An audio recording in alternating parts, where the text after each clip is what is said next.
welcome to a special episode of Snap on This, a Marvel Snap podcast. I'm your host, LaurenWhatevs, here today with my usual co-host, plus one. We're going to be playing an RPG to celebrate our 1-year anniversary. You know Ben and Ree. I'm just going to skip right past them and go to Supreme Mottelz. Tell us a little bit about yourself, and then we can get into what we're doing here today. Hi, I'm Mottelz. I don't know. I do a lot of stuff related to Snap. Like I'm currently running one of the people helping to run the Golden Gauntlet Worlds. So come join that, I guess. And now I have officially done the promo part. Now we can get into the fun. Plug complete. Exactly. Right. So we are going to be playing Magic. Right. It is a game about being a magician that can actually perform magic and trying to do a heist. So you have two stats, magic and magic. We're going to have to find some way to differentiate it. Either we'll do it vocally, like magic versus magic, or something else, right? Like a performance or whatever, or like tricks versus magic, something like that. We will figure that out as we go. Aside from that, the way the game is played is you try to do something. You have your performance stat and your magic stat, right? Your tricks magic and your actual magic. You roll 1d6 and you're trying to roll under whatever your current stat is. So your magic can go between 1 and 6, and your magic can go between 1 and 6. If you're trying to meet or go underneath whatever your current stat is, if either of them ever reaches 6, you are out of the game.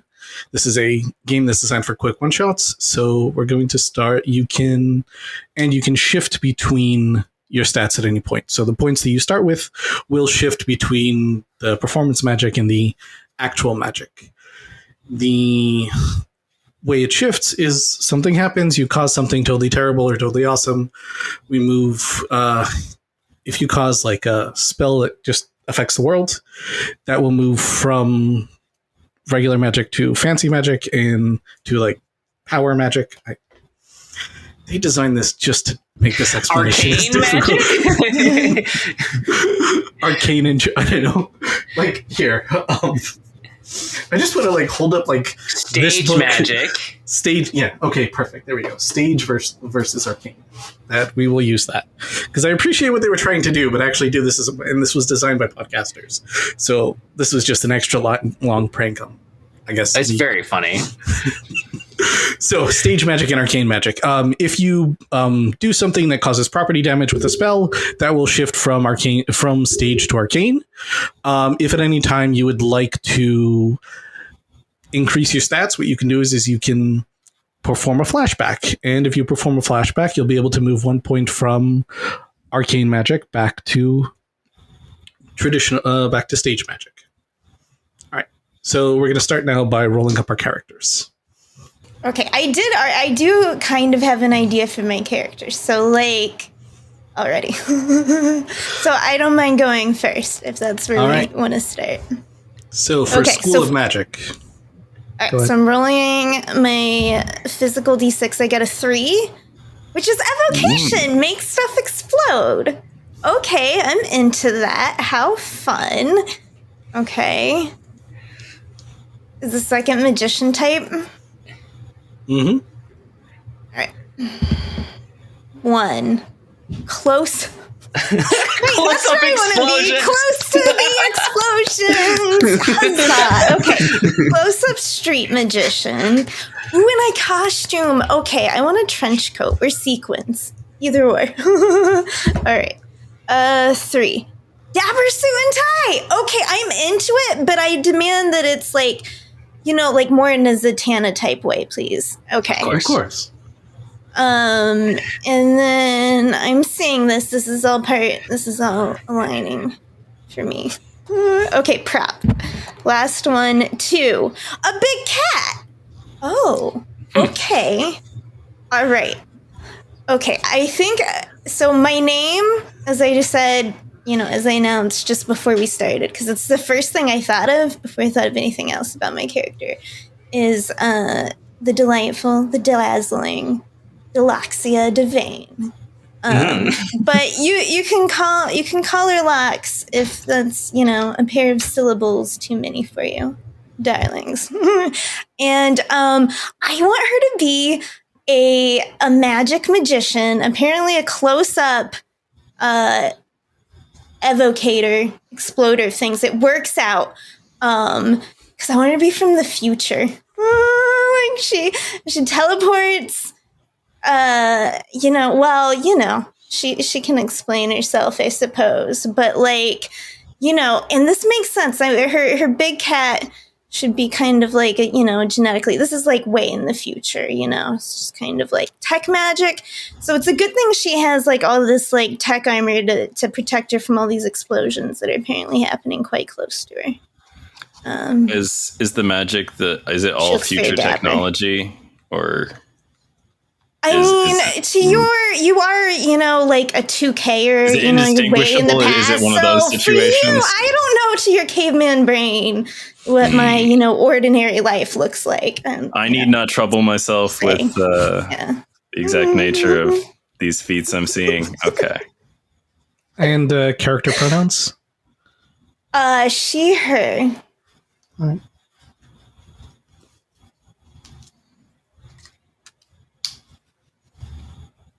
I do look dapper. Okay.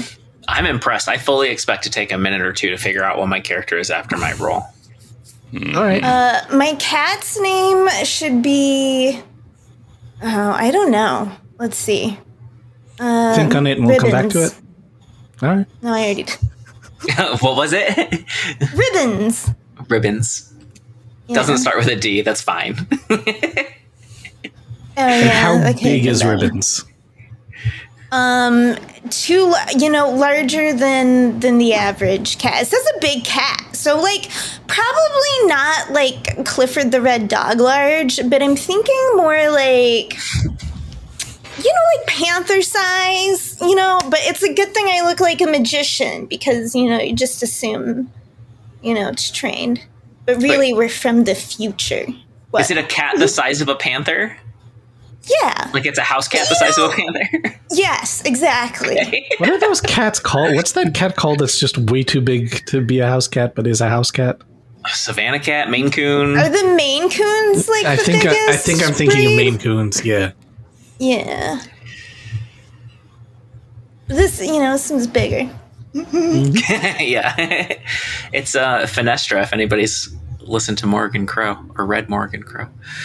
Like He-Man's battle cat. That's a tiger, though. I mean, a big cat. Predator. I assumed it was all just a Siegfried and Roy reference, but... Yeah. Well, if that's your magician type, I would think so, for sure. Yeah. Ben, you want to go next? Type. Sure. I'm trying to see, where am I gonna roll this die? Because it would be good to have, a nice little spot. All right, that's a good little spot. The first table. Okay, it's got to be on the table to inform the table. I'm bad at rolling dice on the table. This was not a good dice spot. Bad job. Okay, moving the monster can, making a little more real estate. The D6 will surely remain on this surface now. Do they have aiding Boom, in it's D&D? a 2. What does that give me? What does that give me? Necromancy. Ooh, Necromancy. Ooh. Oh. Gross. Yeah. Let me make note of that. That's what I would expect out of a 2K-er. That's your derogatory term for everybody in the present? I mean, you're only assuming it's derogatory from my tone. You don't know my future slang. Yeah, that's how assumptions work. And I got another 2, and that gives me illusions, Michael. Like Aztec Tomb, probably. So you're only pretending to resurrect? Wait, please tell me you get the reference? Oh, yeah. Yeah. We're all Arrested Development George fans. Oscar Bluth. The one and only. Yes. What costume do I have? Let's see about that. Okay, it's not a 2 this time. It's a 4. Sequins, baby! All right. I'm a Job type, and I wear sequins. It's all coming together. Mm-hmm. All right. And my prop. Are you going to be my prop, Wasabi? You going to be my big cat? Nope, it's Everyone has a big doves. It's doves. Really fitting for being a Job type magician. So you've just created the most disturbing version of Joe. You can revive the dove that's in the bag. You can revive the dove. Instead of asking about the return policy. It's like Tim Burton's, like the Nightmare Before Job. Return from the dead policy. Oh. All right. So my character will be... Do you want to think about it and I'll roll? All right, I'll think about it for a moment. Okay, because I'm definitely going to need some think I time. got something. All right, Okay. You get your dice going. Tell me if this sounds terrible, and if it does, I'll roll somewhere else. No? No, it sounds juicy. It sounds great. I love it. Okay. Let's rate the rolling sounds on a scale of 1 to 10. I mean, reads were 8.5. surprisingly good. No, you know that some of those listeners are freaks for the sounds of dice hitting wood or whatever. Like, Then I have to do this. there. I have to do this at least once then. Yeah. Oh, see, those are all solid. They're not... At least they're not obnoxious, which is most important to me. I think that most of the like super professional ones, I think they edit in fake dice sounds. Or, They do. Oh, for sure.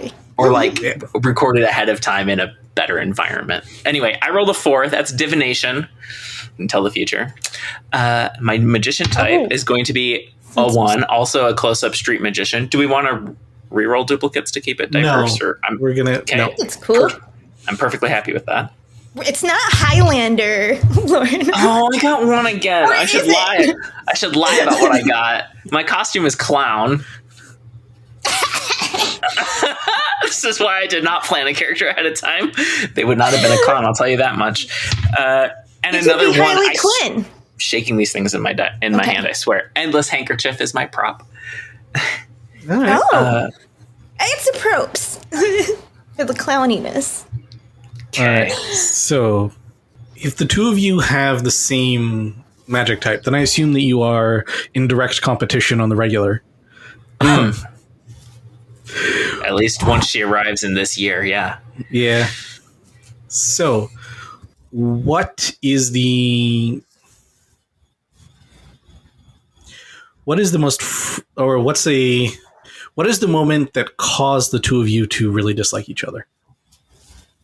Oh, Or whoa. not- or We're not just necessarily- starting right there, are we? Not really. Sorry, not really dislike each other. But what was the point of tension that made you, or that made it appear that you're competitive? Our rivalry. Yeah. Oh, is this like the Prestige? It's gonna end poorly. Not necessarily. I think this is more just like what is the relationship that the two of you have? That's actually probably a better way to phrase it. What is the relationship that the two of you have? Did you learn from each other? Do you have a rivalry?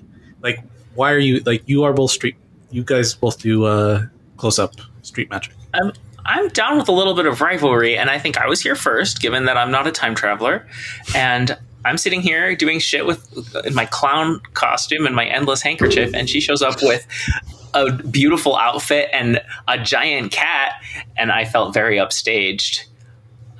So I had to start escalating.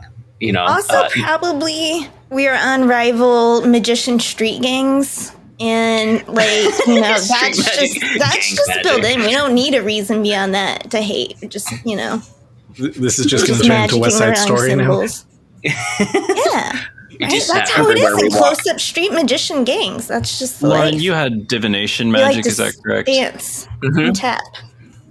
I've never seen West Side Story, to be honest with you. I imagine there's tapping. And It's a lot of. Yeah. When you're a jet, you're a jet all the way. That's what I think of. There's a Seen a rumble lot at of one parodies. point. Belts and knives and things. Officer Krupke, you don't understand. Officer Krupke is a Maria, banger. he just met a girl named Maria. I think that's all the stuff you need to know about West Side Story. I don't know that an illusionist understands the problems of the magician street gangs. That's what I think. I was going to call you out by we need to know your magician name. Yeah, I got to work on that for sure. Okay. I'm not the quick type, but y'all come up with something, I promise. Well, Ben, do you have your name? I'm going to keep it simple. I will be Professor Presto, the magical academic. I'm feeling very inclined to do like a Russian accent. I don't know if that's should I just lean into that and go for it? That's not racist, right? They're white people. I can't do accents, so don't even try. I feel like that's one of the accents I'm allowed to do. Follow your if heart. David Harper can do it, you know. Yep, I think you're totally. I mean, I think you're in the clear. Just want to do a fun accent, you know. Go for it. You know, once I'm speaking in character, I got to build up to this. Name and pronoun. Okay. I think I might go he, him. On my that's the other thing about Professor Presto, the magical academic. They're non-binary, and he's and she's and theys are all finery. All right. Yeah. So any all? Yep, that's the ones. Sounds good. I feel like I probably easily took over my street magician gang. I'm just saying, was on my future magic. All right. Is that why you came back from the future? You know, obviously I came back as I was a hero in the future. It's, you know, it's very well known. If you're in the future, you would have heard of me. And, you know, I came back, it was out of great sacrifice and probably some sort of like Doctor Who type situation. You know, send back to the past. It's too powerful for my own time. At least that's what I'm saying. I am going to roll on the GM tables to find out what you are going after. Oh, Lauren, do you have a name? I have a real name, but I don't have a stage name yet, so I'll flag you as soon as I do. Oh, wait, did I have to have a real name? Oh, man. I was No. just like, alliteration, go. That's You what need I a way came for up us to refer to you. That's also really like all that alliteration. matters, right? Not sure if I should tell you these now or just introduce them as the story introduces them. Would be good to know. Okay.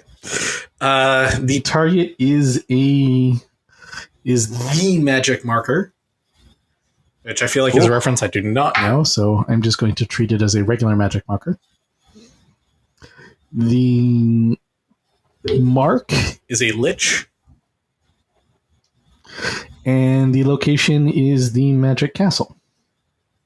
That's like Okay. where the stage magic happens in what, Vegas? That magic castle? I think it's in Los Angeles. My bad. But I could be wrong. I could be very wrong. I would It trust is you over a myself. magic club in LA, like a club for a private club for magicians. And you have to wear a tie, as we've covered on the podcast. That's the Yes. one Wait, thing everybody this is- knows about the Magic Castle. This is where we're going, is the magic castle? Or that is where your target will be. That's where the magic marker is. Okay. Mm-hmm. I have to confess, it's possibly my magic marker from the future. That I Sounds didn't plausible to me. I didn't carelessly lose it, of course, because I would never do that because I'm an extremely careful and meticulous magician. But through dastardly means, it did escape my possession, and quite possibly, if this evil lich magician could use it to destroy the entire world.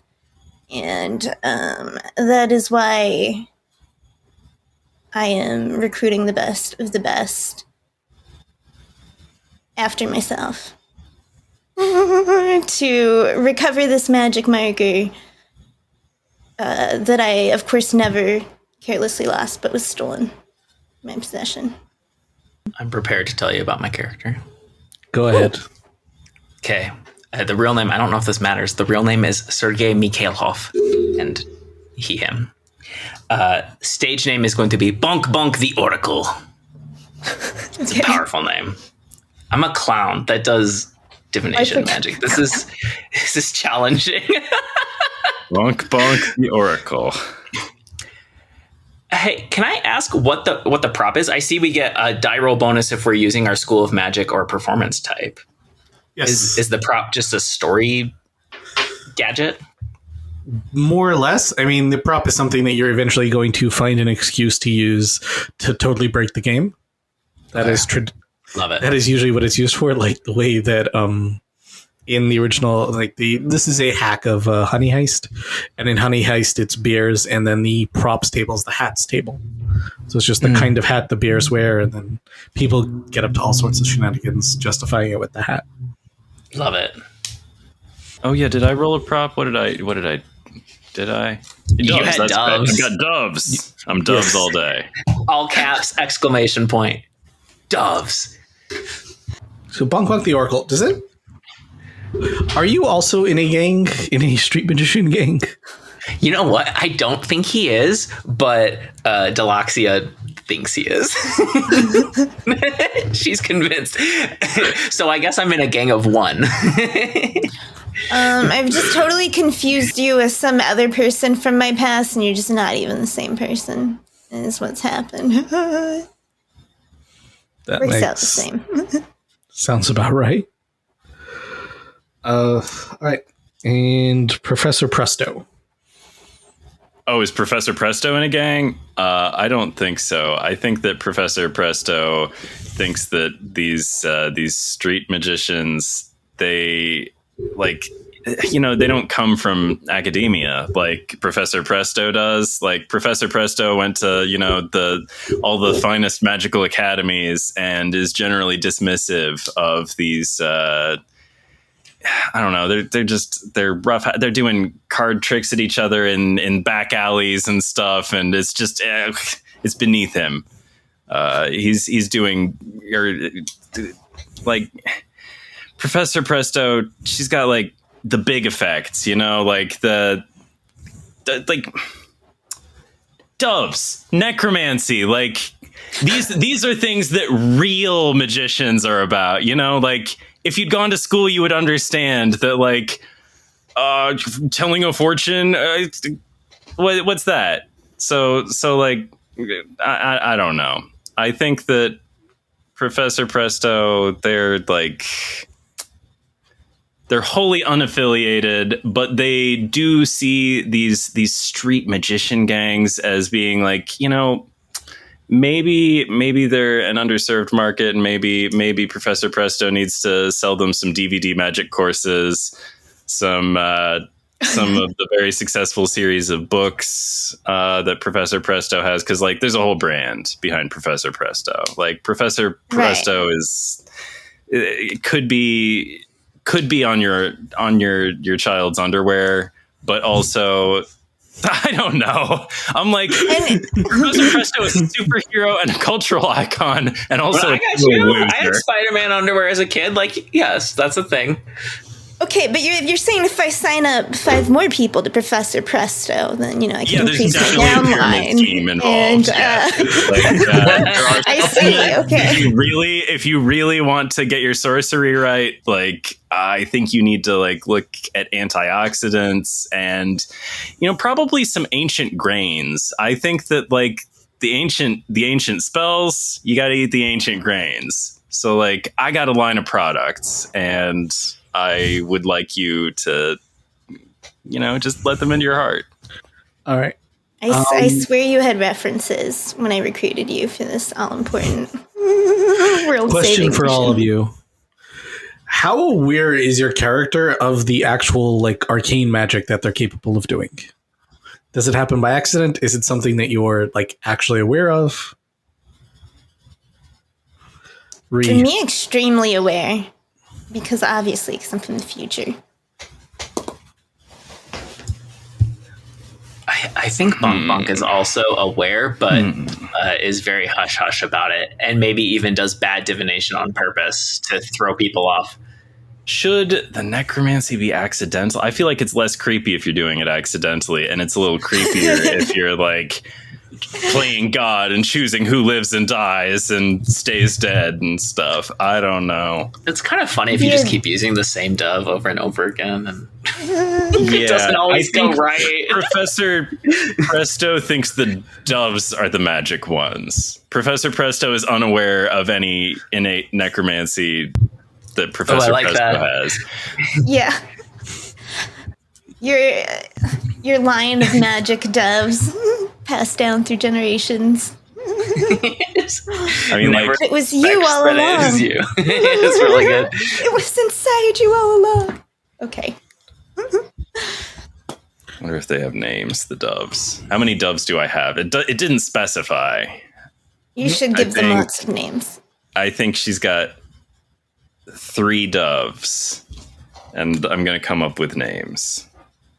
Lovely. But that'll happen on my own time. Somebody else provide important details. Somebody else has to have information to share, surely. What color is the magic marker? That's important. Purple. Maybe it's every color, and that's why it's the magic marker. Yeah, that's reasonable. Yeah, it's like one of those. It's a children's toy in the future, but you know. I imagine it's from the old magic trick of here's this book that's totally empty, and like you flip through a book and it's empty, and then you flip through a book again after you use the magic marker on it. Like you wave the magic marker over it, flip through the book again, and it has line drawings. You wave the magic marker on it again, and flip through it a third time, and it's fully colored pictures. Love it. That sound world changing.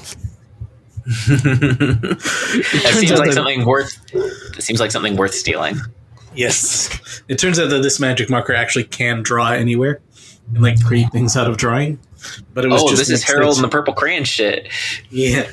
But it was an extension of someone misunderstanding how that trick originally works. I do not know if we want to start spoiling traditional magic tricks or not. I don't know if I could. I don't. I mean, yeah, maybe if it comes up, I don't think we should. I think that's how you get kicked out of the Magicians Alliance. That's what I think. Okay, remind me what the magic. I know you were talking about it earlier, and I was totally not thinking about my character. But the Magic Castle it's a magician place. This was on the podcast too. I don't. Okay, what's the Magic Castle? It is a private club for magicians. Okay. As I knew, obviously, because clearly... Of course. Loxia would be in the private... Yes, I knew. I was testing you about this private cool club we're all in. I don't know. I think I feel kind of bitter about them. Like, I don't know if a street magician says into that. You're too cool for that? Educated. Yeah. I'm above the professional stage magic. Like, I'm working the streets. All right. Magically. Oh, you're like, you didn't grow up in the, you didn't grow up on the streets. You're doing it to be an artist. Yeah, exactly. This is a passion project. All right. So the Academy of Magical Arts is, I believe, the organization that runs the Magic Castle. And I guess if we're heisting the real place, maybe is Professor Presto affiliated with the Academy of Magical Arts? I feel like he's a little bit too something for them. I don't think he can actually be that mainstream. I think he wants to be the magical establishment, but is not the magical establishment. And where is it again? LA. Is it in Vegas? Yeah. In LA. Okay. At least I think it's LA. Yep, it is. Now I have to look this up. Yeah, I done Googled it. Does it look like a castle? Yes. Oh, cool. All right. Yeah. Here, I'll put it in the Discord. Peep this architecture. Performance venue, restaurant, and clubhouse for the Academy of Magical Arts for Magicians.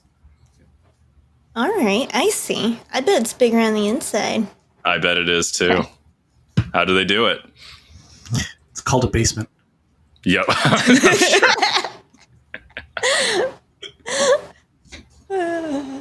Named the basic magic. All right. So we'll start with Deluxia. Or Lox. You've come back from the future, you've lost your magic marker, and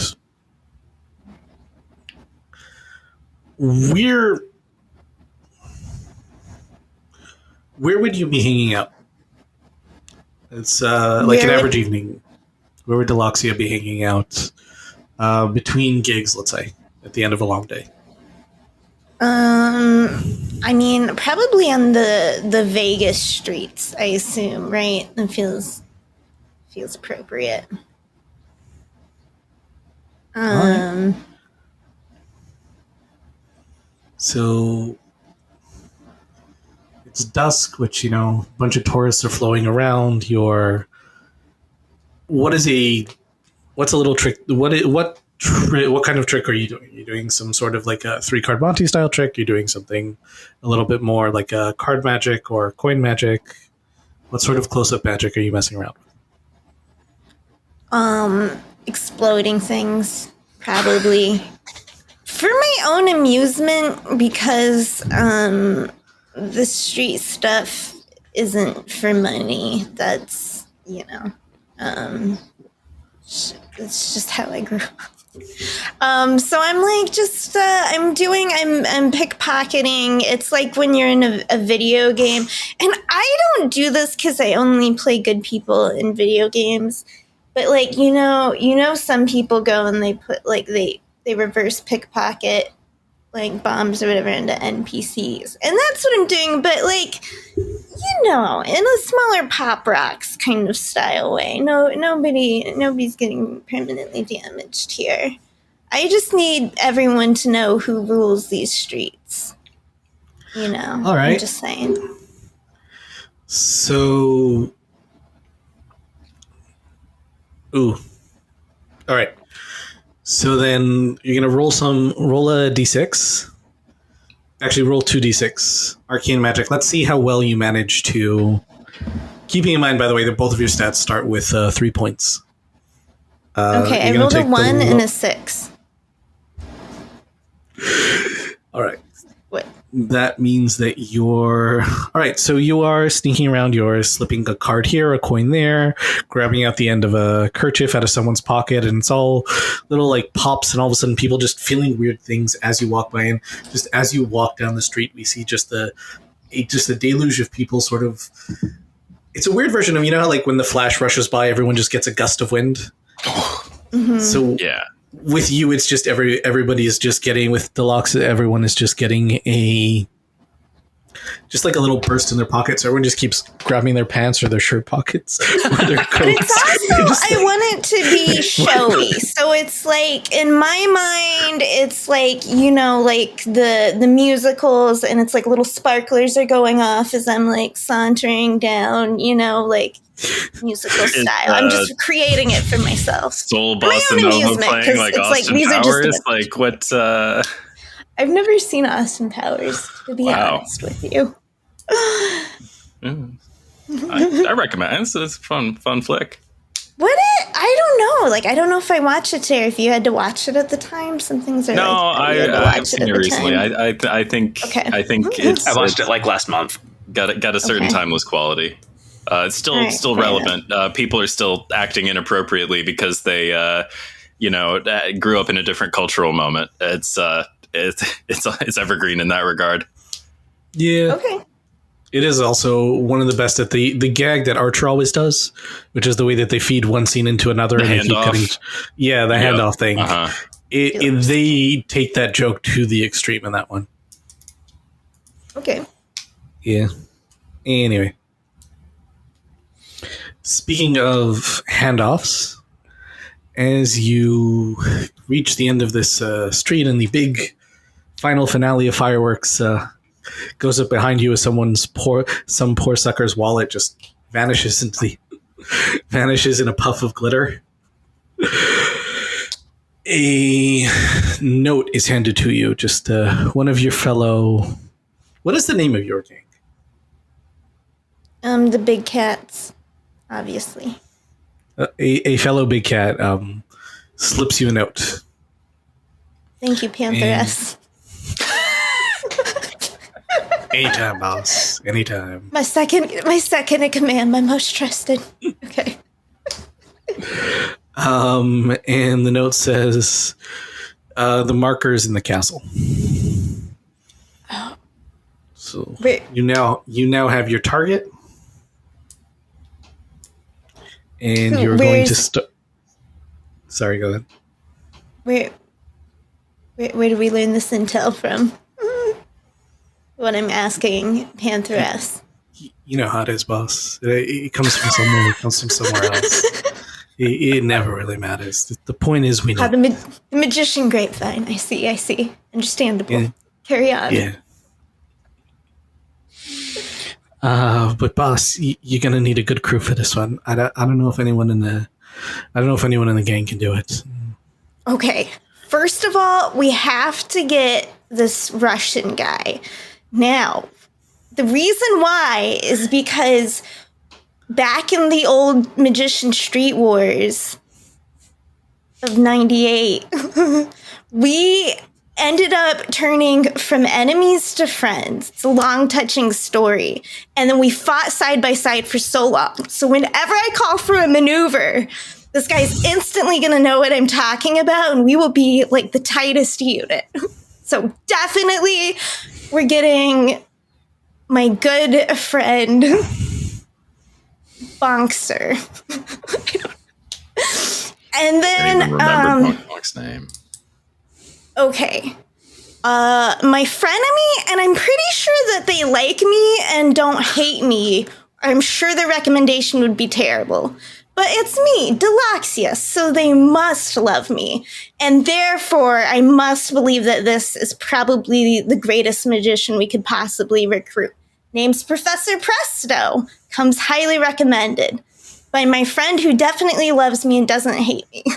These are the two. This is the perfect team to retrieve the magic marker.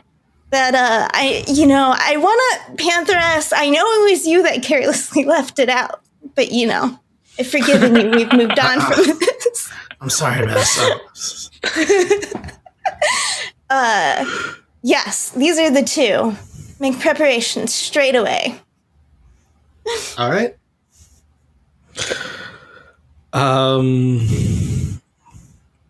Professor Presto, where do we find you?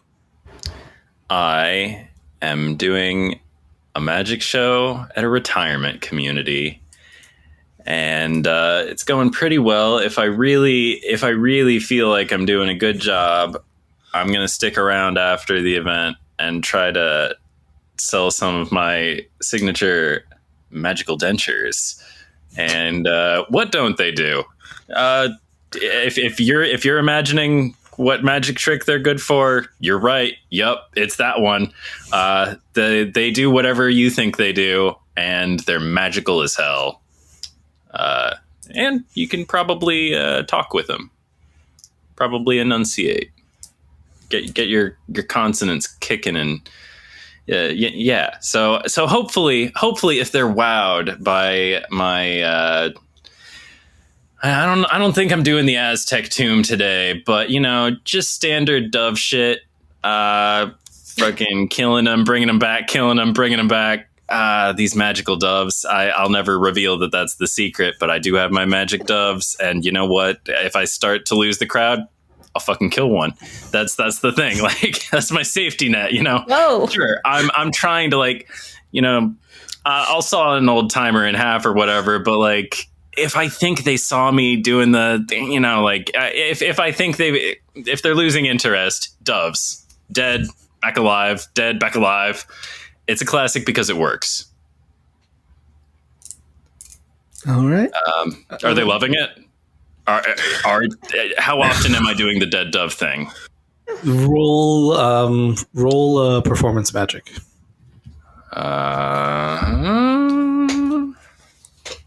Performance magic, and they both start at 3, right? Yep. So you're trying to get a 3 or below with 1 die. That one didn't land level. It's got to land level. A 3. All right. They are loving it. This is the greatest magic show that there's actually this. They want you to come back every week. This is your crew. This is like your home turf. Like with stand-up comics, they know that there's always like the one room that I can always get laughs in, right? So this is what it is. This is your equivalent of that. Like this particular retirement home, everyone loves it. Now, It's your downline. Yeah. The thing you don't realize is one of the primary reasons they love it is every now and then someone you think just passes out and you just have to tap them on the chest. Oh no! Am I the only thing keeping these old timers kicking?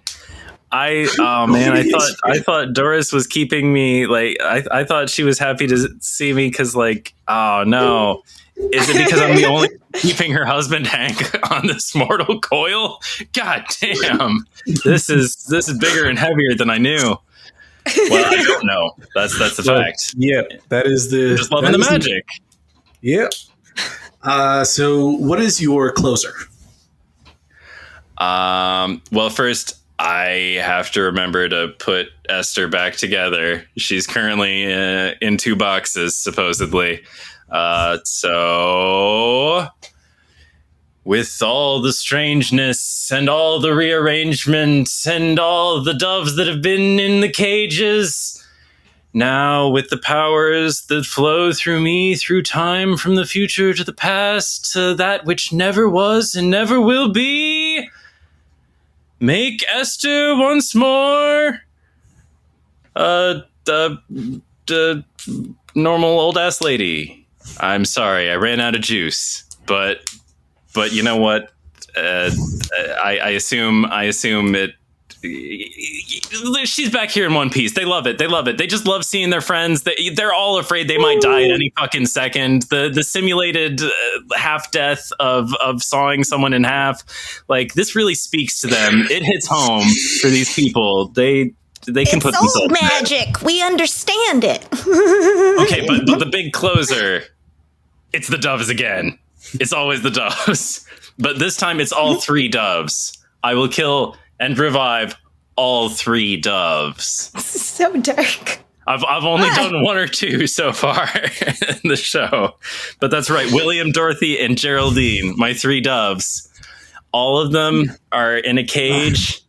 Not sweet And Geraldine. you think it's like a trick cage or something, but, like, I smash it and, like, you see some blood come out and stuff, but then I pull the cage back open again, and the blood's all gone. It's not even, like, dried and on there. It's like back in the birds. How did they do it?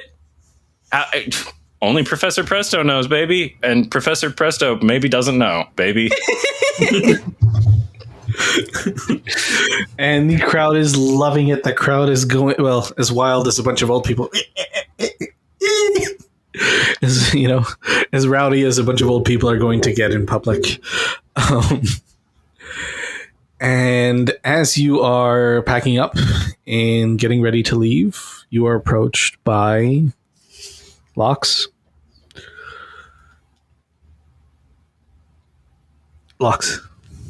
Oh, you're handing it to me. Should I be? Sorry. Yeah. Okay. So you're approaching Professor Presto. Professor Presto, I have a mission of great urgency. My name is Delaxia. Urgency? I gotta talk to these old folks about some magic dentures. So this had better be really important because, like, my livelihood. Okay. I guess I can wait in the hall for 20 minutes. All right. I sell some dentures to some old peoples. Me and Bosifer ribbons. Or it can't just be assumed that I moved some product today. There is no magic involved in this. Okay, I signed some people up for some magic dentures. Maybe a few people's nephews are going to be receiving some DVDs in the mail. I assume it was a pretty good haul, orders wise. Okay, yep. I'm sorry. You wear formal wear, right? So I probably respect you because you're dressed like someone who very probably attended the same elite institutions that Professor Presto did, maybe. Definitely a part of all the secret and private and cool kids clubs of the secret magicians, yes. All right. I'm a very, very busy magician and professor and just, general entrepreneur. I have so many then to entrepreneurial save endeavors. time, Please. let me save time and appeal directly to your vanity. Please. As the greatest magician, you are vastly needed in a world-saving, mission of importance of recovering the future magic marker. As you can tell, I am from the future. If you were from the future, you would have heard of me. But we need you, the greatest magician of our time. Well, to achieve this mission. The flattery, but the implausibility of your story. But the flattery, but the implausibility, but the flattery. Okay, I would like to. What is the caliber of the other magicians in your employ? What sort of crew would I be joining to get your supposedly from the future magic marker? I need to know that there are big names. Just me and my old buddy from the Street Magician Wars. You won't have heard of them. It's a secret history. I would need to hear like a high quality name, like a Ripster, the Ripped One, or that's the very buff magician, or maybe perhaps Bonk Bonk the Oracle. Like these are the kind of character references Bonk Bonk and me go way back, for sure. Yeah, for sure. I've heard great things about Bonk Bonk. We have a long history. I'm sure they've talked about me many times. I've never met Bonk Bonk, but I'll introduce keep my ear to the ground. I know the names of the most happening. Who are you? What was your name again? I'm a little concerned that I haven't heard of you. I am the diaphanous delirious. Okay. Delaxia Devane. Like I said, if you were from the future, you would have heard of me. You're just the 2K-er, unfortunately. It's a little beyond your comprehension. All right. Well, I am somewhat insulted by the way you're talking to me, but I don't know. This seems like it could be a good networking opportunity. Like if people like Bonk Bonk are going to be there. All right. Professor Presto, she's in. All right. I'm swayed. It's that easy. You flatter me. You say some names, make me feel important. It's good. Bonk Bonk. 2 important questions. Do you actually have this high opinion of Locks? I think it's more of a respect and a trust than it is any sort of affection. I very much just confused you for someone else. Are you saying we weren't actually confused you for someone else? You're saying we weren't in the Street Wars together? Because you said you weren't in a street gang, right? So then, no, I wasn't. But I might have been tangled up in some wars anyway. But So then that's why I was saying, like, it's just like you're gonna show up, and I'm not gonna. You were that person. Yeah. If that's how you wanted it to be, that way I could still, No, even if I'm not formally in a gang, I might have been involved. We do actually go back. I think that's okay. Yeah. But like I said, it's more of a healthy respect and an earned trust than any sort of affection. I'm still sort of irritated that you showed up on my turf and your magic is so much flashier, which is more appealing to the casual viewer. It's understandable. It's how big cats strut. Yeah. It's very visible. And the second question would be, where would Locks know to look for you? Oh, not far at all. We work the same streets, so I'm just a few buildings down, and she's cruising by and exploding pockets, and I'm, working tarot with somebody, or making a guess about somebody's like weight and birthday, and performing very well, and I have a small crowd, and then all of a sudden there's this distraction down the street. And just, oi, wonderful! There she goes again. Pay attention here. This is the good stuff. But just utterly, just like this this kid who was just totally baffled a moment ago was just waiting for you. Like, he just pulled his card out of. You guessed the card he was planning on picking before he even looked at the deck. Is just like totally distracted. There's fireworks. Come, let's go. Let's get the. There's fireworks over there. And this is exactly why our relationship is the way it is. What you're doing is so much more impressive, but I'm Yes. like, ooh, sparklies. But it's not pretty. Like, I'm defining the future. Do you want to know day you will die? I can tell you. It's like I'm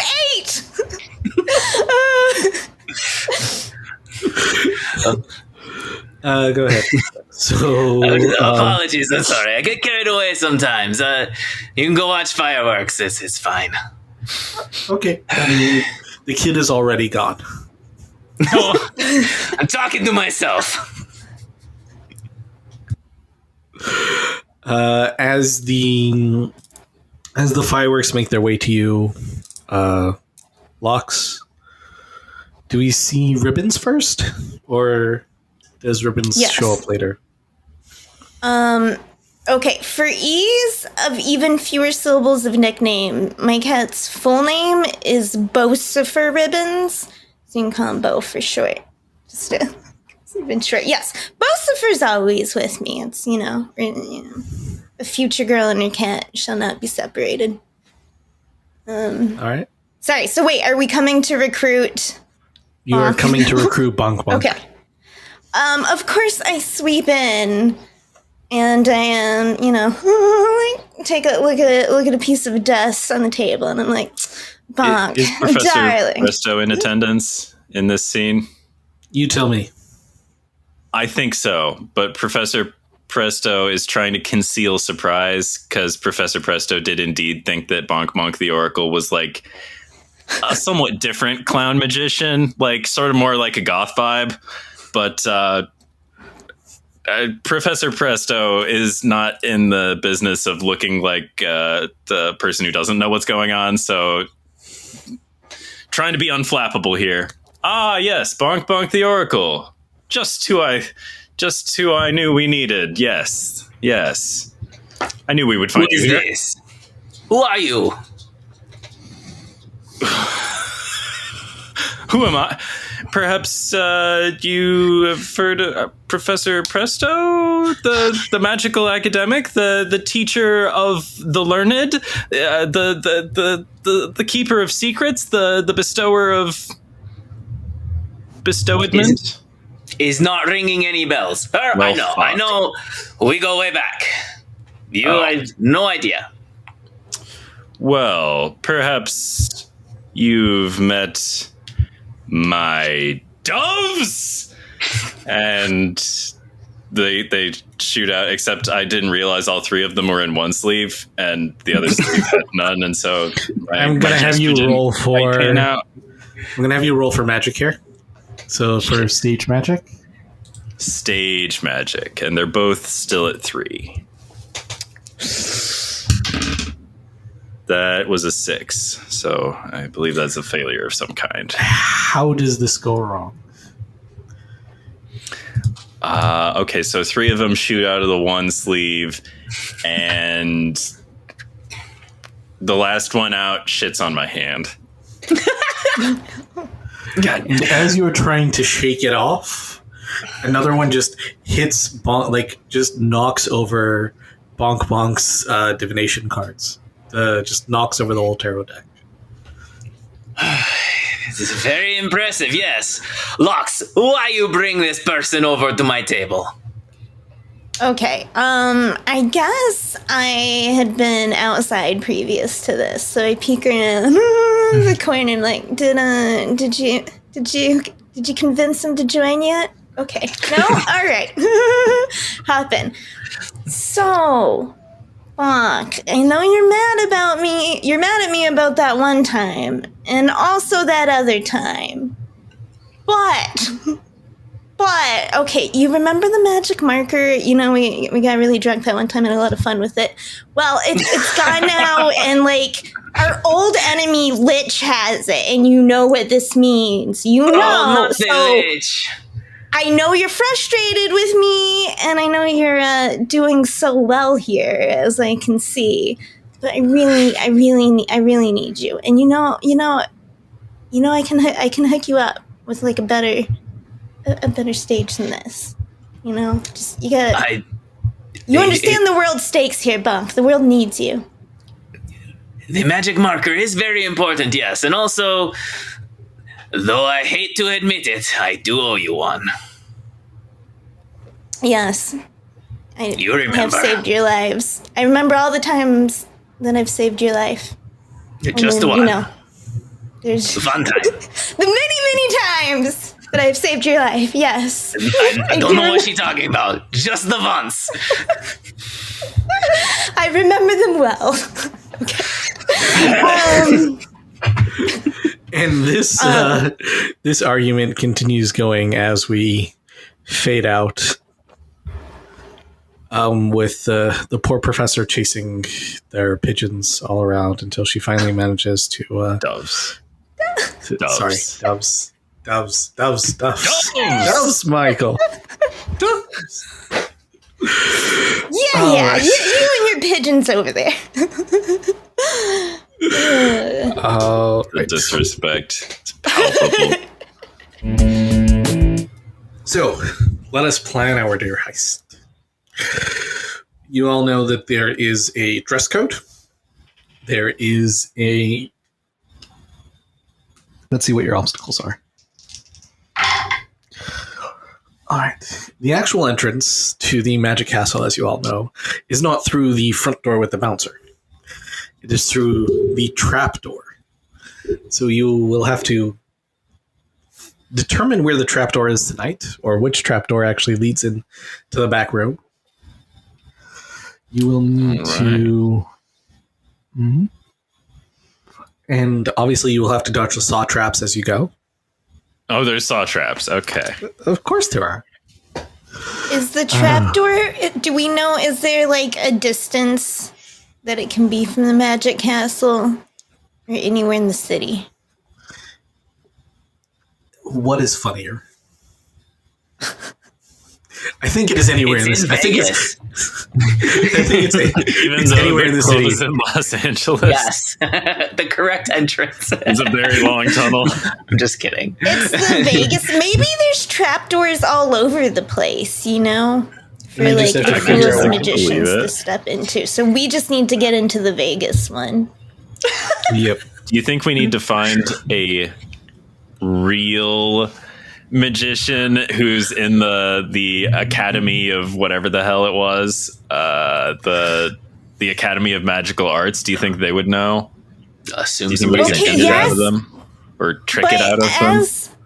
as I know from, you know, one of my oldest from Tigress, one of the oldest, wisest big cats, to get into the trapdoor in your city, you have to perform a magic trick.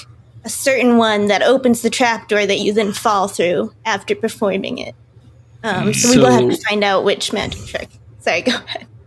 No, just when we do moments like that, I want us to start using flashback. So for everyone else, these are going to be flashbacks. For you, these are going to be flash forwards. So any information, because you are a time traveler, so you will be flashing forward. That's Oh, hilarious. yeah. The idea with the flashback is like you're setting up how you accomplish that thing in a mundane way, even though it might not have looked mundane, right? Exactly. Okay. So exactly the kind of thing where it's like you walk into a place and you just hide a card somewhere, and then 30 minutes later, all of a sudden you reveal somebody's card. Got it. Or 3 hours later, right? And it just seems really impressive, but that's the idea with the flashbacks. We're going to totally abuse. I mean, like all good mechanics in a one-shot game, they're going to get abused like to no end. But. Yeah, of course. All right, let's go with it. Okay, so how do you find? So you've got 3 problems in front of you, right? You got to figure out how to get through. Well, you've got 2 problems so far. You've got to figure out which which door to get through. You have to find the trap door, and you have to avoid the saw trap on the way in. Right. Big question. Also, is this a saw trap like a buzz saw, or is this a saw trap like, oh no, are we all bad people? Is that why we're all here? Is this a psychological torture situation? We have to pay our pound of flesh, literally. Yeah. Once you get through the door, you will find out. Okay. I can I think read the first the cards. problem, though, I can is read that you're cards. not dressed. You're not dressed for Secret Magician Club. Like, your clown outfit is just not going to fly in this situation. I think we need to have a montage where you try on one of those fancy shops where they have people that come out and bring outfits to you, and then you come out and we the first episode, or for the first outfit, probably be like, maybe shake our heads a little bit, but like by the time we get to outfit 5. Yeah, it's the one that you feel best in, that we applaud the hardest and we realize is the best. But, we should try a variety of things on your journey. I mean, one of them is basically the same costume, but it's in suit form. So, it's like yellow and has gaudy polka dots, and it's very bad. It's a clown suit. Mm. Yeah. But it's, but if that's where your heart lies, then I love it. It's very nice. And he's like, no. Okay. One of the ties is way too short. It's not a bow tie. It's just a very short, regular tie. It's wrong. It's the wrong fit. And one of the suits doesn't have a tie at all. Why did we even try it on? Because you need a tie. Yeah. What are we thinking? Of course, there's one where the tie is way too big, which is lots of tie problems. Yeah. It's just tie. until you finally come on with the tie just seems way too long, and then you pull it up and it just collapses back in like it's a What's in this handkerchief? It's just the endless handkerchief style. Turns out the one that didn't have a tie was the winner all along, and I styled it myself with my endless handkerchief. You can do like a Bayonetta thing, where as you fight, more of the handkerchief is flying around. Mm-hmm. Hair-based magic. Yeah. Yeah. Mm-hmm. Love it. All right. The whole suit is endless handkerchief. All right. The whole suit is. And I imagine Professor Presto is already an impeccably tailored. Wear. Probably. I mean, the tie has sequins. I think that's the nature of sequins! ! Or whatever I rolled. I gotta respect a good sequin, so Sequins, baby. Sequins, baby. Sequins, baby. That's it. Yeah. So I'm rocking a sequin tie. All right, Professor Presto, I believe you said you had the connections to learn the whereabouts of tonight's store. Did I say such a thing? I'm pretty sure I heard you say. I'm pretty sure. Said you had the connections. Let me start.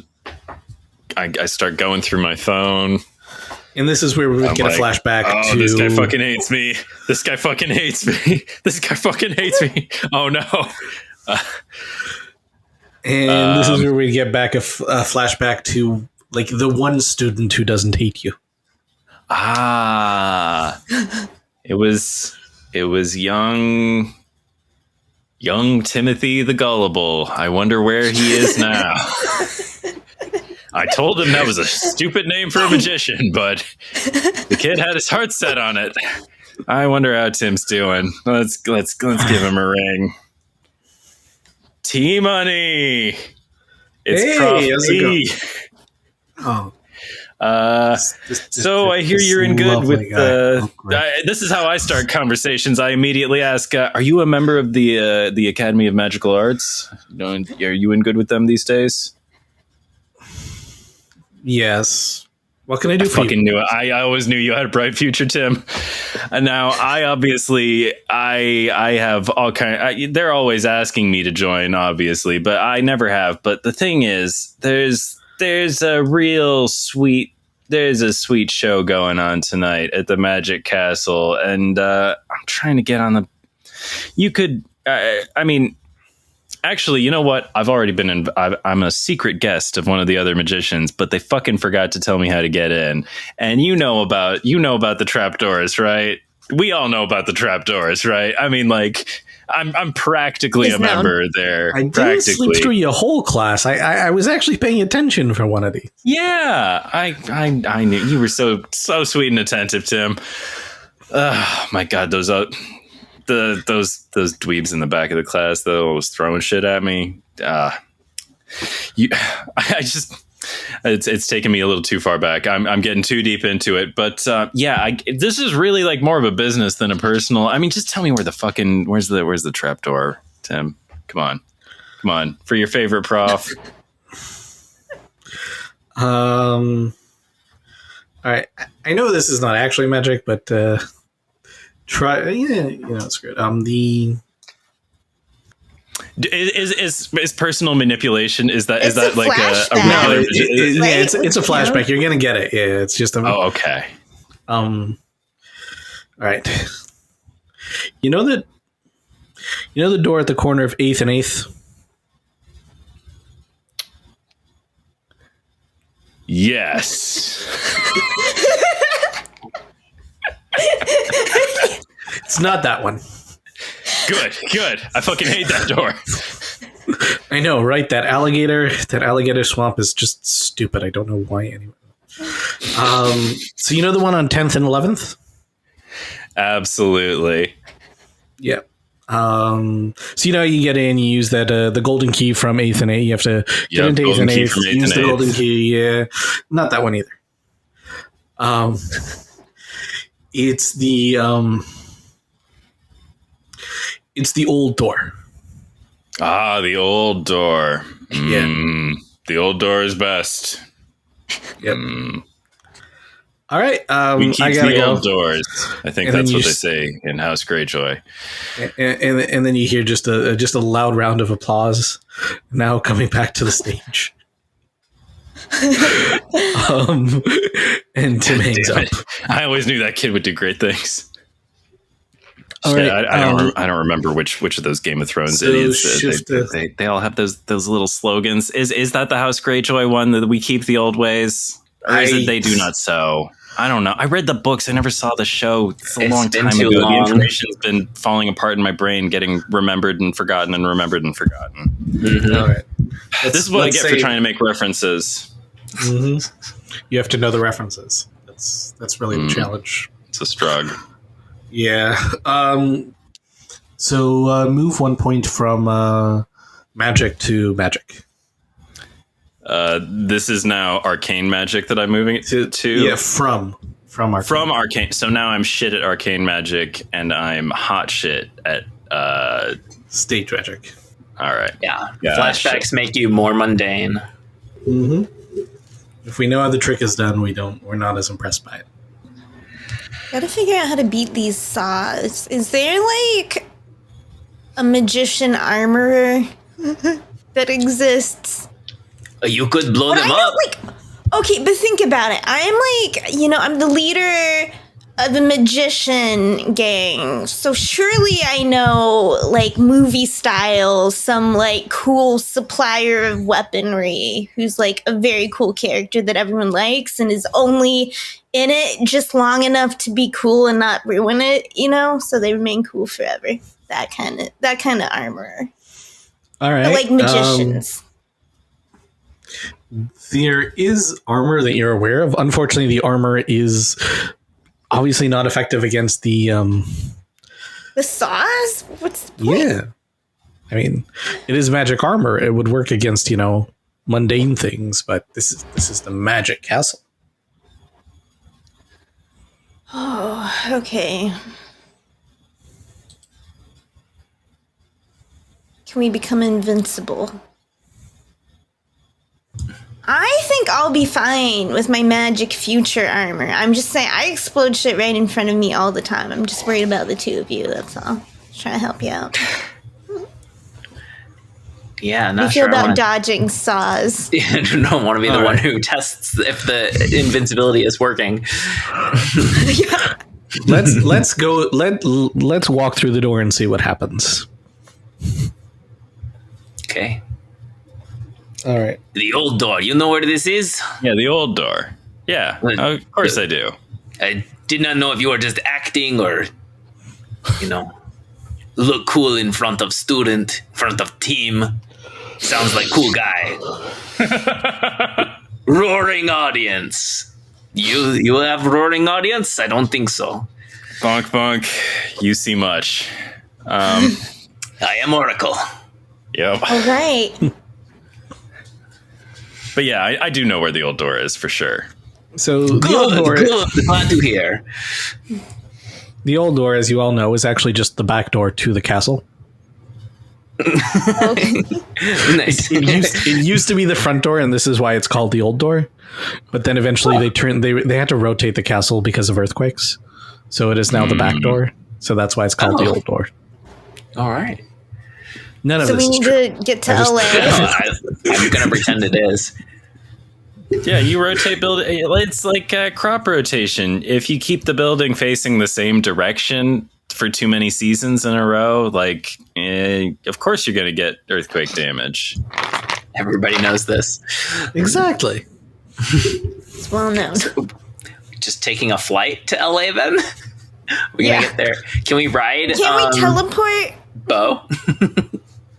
Oh, yeah. Oh, my gosh. Yes. It would be amazing. It would be So like you a all pull up on Bo. Excellent. like the never-ending story, like writing Falcor. I want to have a That's the shot one of us thing I in know front about of the the never-ending moon. story. The parking lot's full of cars, and then there's just this huge house cat. Fly, Bosifer, fly. Okay. All right, so you pull up to the back door, and there is a giant bouncer standing in front of it. And you walk up to the door. What do you all say to try to get past the bouncer? I'm wondering if it's the wrong door. Didn't we hear it wasn't the door with the bouncer? Maybe they got a lot of bouncers. I'm going to go check on the other side of the building to see if that door has a bouncer also. That's a good move. All right.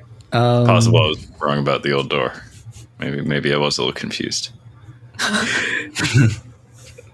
So you go around the building, and the door has no one on it at it. So Okay. I'm just going to peek Does it around the look corner. and, newer or does this look like a freshly installed door? I don't know. I'm going to try to frantically wave my friends over to come. Come on. this one is actually made out of oak. This door looks older. Also, no bouncer. I think this is the back door. Okay. Break it down. Brilliant. Or open it slowly. Either way. No. Break it down. Bonk, bonk. How would you feel about collaborating with me on a new DVD? Ask me again after we get the marker. All right, because the way you identified this door really knocked my socks off. I'm pretty Second impressed. level. Does the No, door have a it's on the handle? first level. If you had a door on the second level, someone would walk out of it and fall to their death or something. It's or a good joke. take a knee or something. You don't notice any handle on the door. I wanna try opening it, anyway. In Elvish. By how? By pushing, by pulling, by trying to drill into it. Yeah, push first, and then pull. Even if I can't get much of a grip, just whatever I can. Maybe from beneath. You're doing a great job, Bonk. Keep at it. It just seems why get rid of it magically if we can just open it. So you I'm push- morally supporting you. you push at this door, and it gives a little, but it feels stuck. Well, of course, I report this information back. Mm-hmm. Yeah. Seems like push, but he's stuck. Why don't I just blow it up? I'm pretty good at blowing things up. Maybe, right? Should we just do it that way? I don't think it will draw any attention. Who's Lich, right? Okay, are you prepared? Are you prepared to face this old nemesis after what he did to you? Do we know What about was it this that he Lich, did to you? like, personally? Also, are we aware of any... I assume this Lich also has some necromantic powers, and do we know that there's a real? Oh, yeah.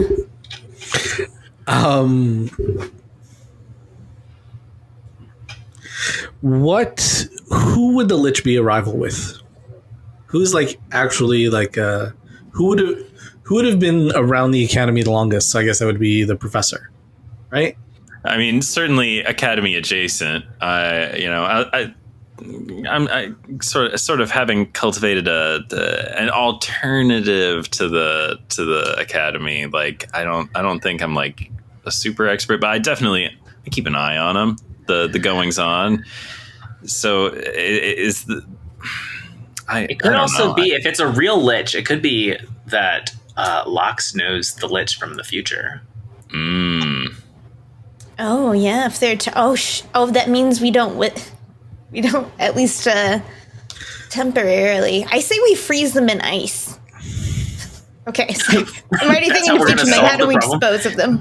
Yeah, seems like a good way. All right. Captain So how America does the? Lich. All right. So Lox knows it, or either Lox knows the Lich from the future.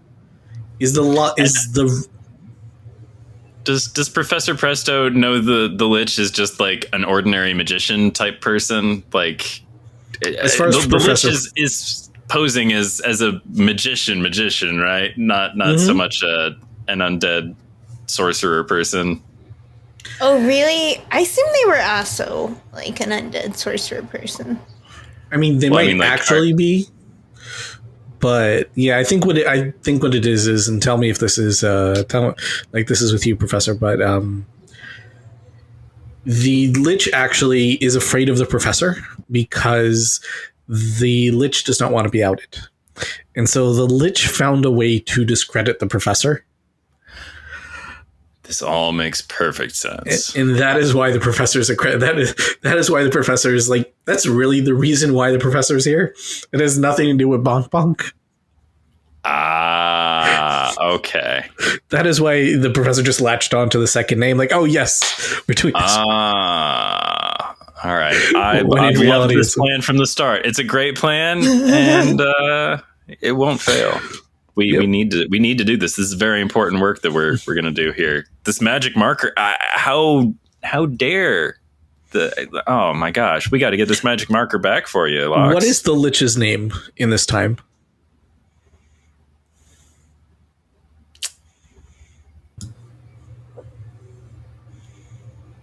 Jeff. just Jeff. Just the one name. Just the one Evil name. Jeff. I mean, you call him Evil Jeff. He just goes by Jeff. He doesn't go by Evil Jeff. No. He does not go by Evil Jeff. Does he go by Evil Jeff in the future? Yes. Maybe. Damn, that is a dastardly. Oh, man. I know, he's got no alliteration. He's angry about it. Is Evil Jeff posing as a regular Jeff to hide from Deloxia? Like, is that like his cover story? Like, Deloxia is probably looking for an evil Jeff, but I'm just Jeff. I don't think that Jeff is from the future. I think Jeff is from now. Oh, Jeff is just really known as Evil Jeff. Yes, I see. So you already know that this guy's bad news because he's in like the history books and stuff. Mm-hmm. Gotcha. I mean, he's maybe in my present day if he's still, still kicking as an undead Lich. But he's not supposed to have the magic marker in your timeline as you experienced it.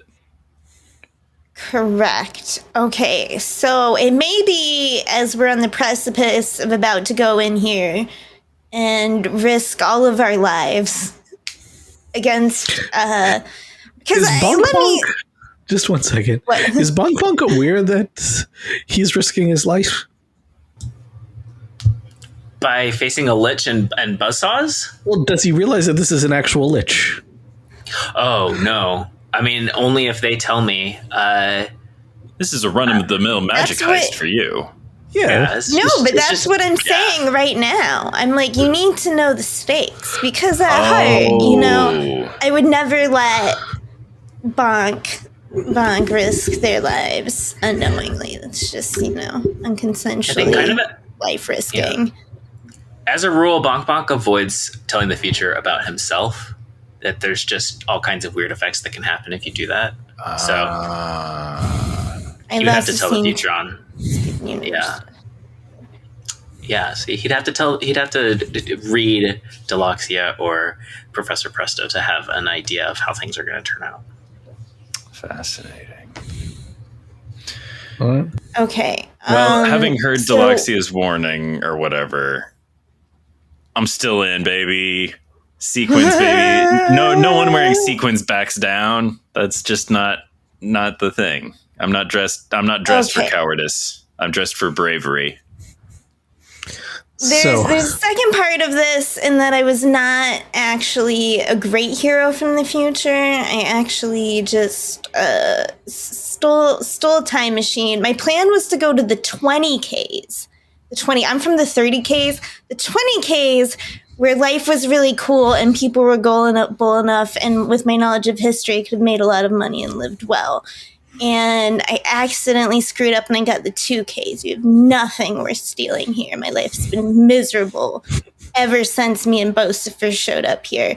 So, we do need to get this magic marker or the whole world would be lost to this evil lich, which we are risking our lives to do. But I feel like you need to know that I am, in fact, a fraud, but still an amazing queen of the big cats. Can't ever take that away from me. Big cat pride forever. Okay. All right. We're prepped and ready. All right. How are we opening the door? So you figured out that it is an oak door and not an old door? I want to blow it up with my evocation, please. So what do you have on hand, or how does your throwing? Well, I'm gonna use spells. I'm use magic. Just flat out. I'm an evocator. All right. Right? Oh, and it's going to be. I tell them, I'm like, it's like video games. Just get behind some big rocks, you'll be fine. All right, go. Should I roll? Do I have a magic stat? It's my magic stat. Oh, it's 3 because they all start at 3. Oh, I roll 3. Nice. Do it. So what does your magic look like the moment before it goes off? Oh, I would like it to be very sparkly and showy and colorful. And also I would like it to be like how Gandalf would make fancy things with the smoke. I would also like to show off and make little like unicorns with wings, and however I'm feeling at the time. Some things are whimsical, some things are more artistic. Deloxia is multifaceted. That's what I'm saying. And her visual representation of, herself and her magic. All right. So what looks like just a light version of bow, like a bow made out of pure light, slams at the door, causing it to explode and just like this turn into a bunch of tiny little bows as like in like these bright little sparkles, and just like dissolve into and just like kind of dissolves into smoke. By the way, move 1 point from move 1 point from stage to move 1 point over from stage to arcane. Yes. Oh, okay, yeah, I'm writing because you did a significant amount of property damage. Oh, I already forgot which magic is which. I drew one all fancy in handwritten italics. That should be I the can't remember. arcane magic one. Yep. And that's what I did. So now that's a 4, right? Yeah, Bonk Bonk is Yeah. definitely rolling his eyes at how flashy you feel like you have to be to explode a door. And I'm still very satisfied. I'm like looking over, like, yeah, you see that? Do you This is very good. Do you step through the smoke, or do you wait for it to clear? I probably wait for it to clear. I don't need my clothes to smell like magic smoke. Like, dry cleaning is expensive. Fair enough. All right. So as the smoke clears, you see this short little entranceway leading to a dark room.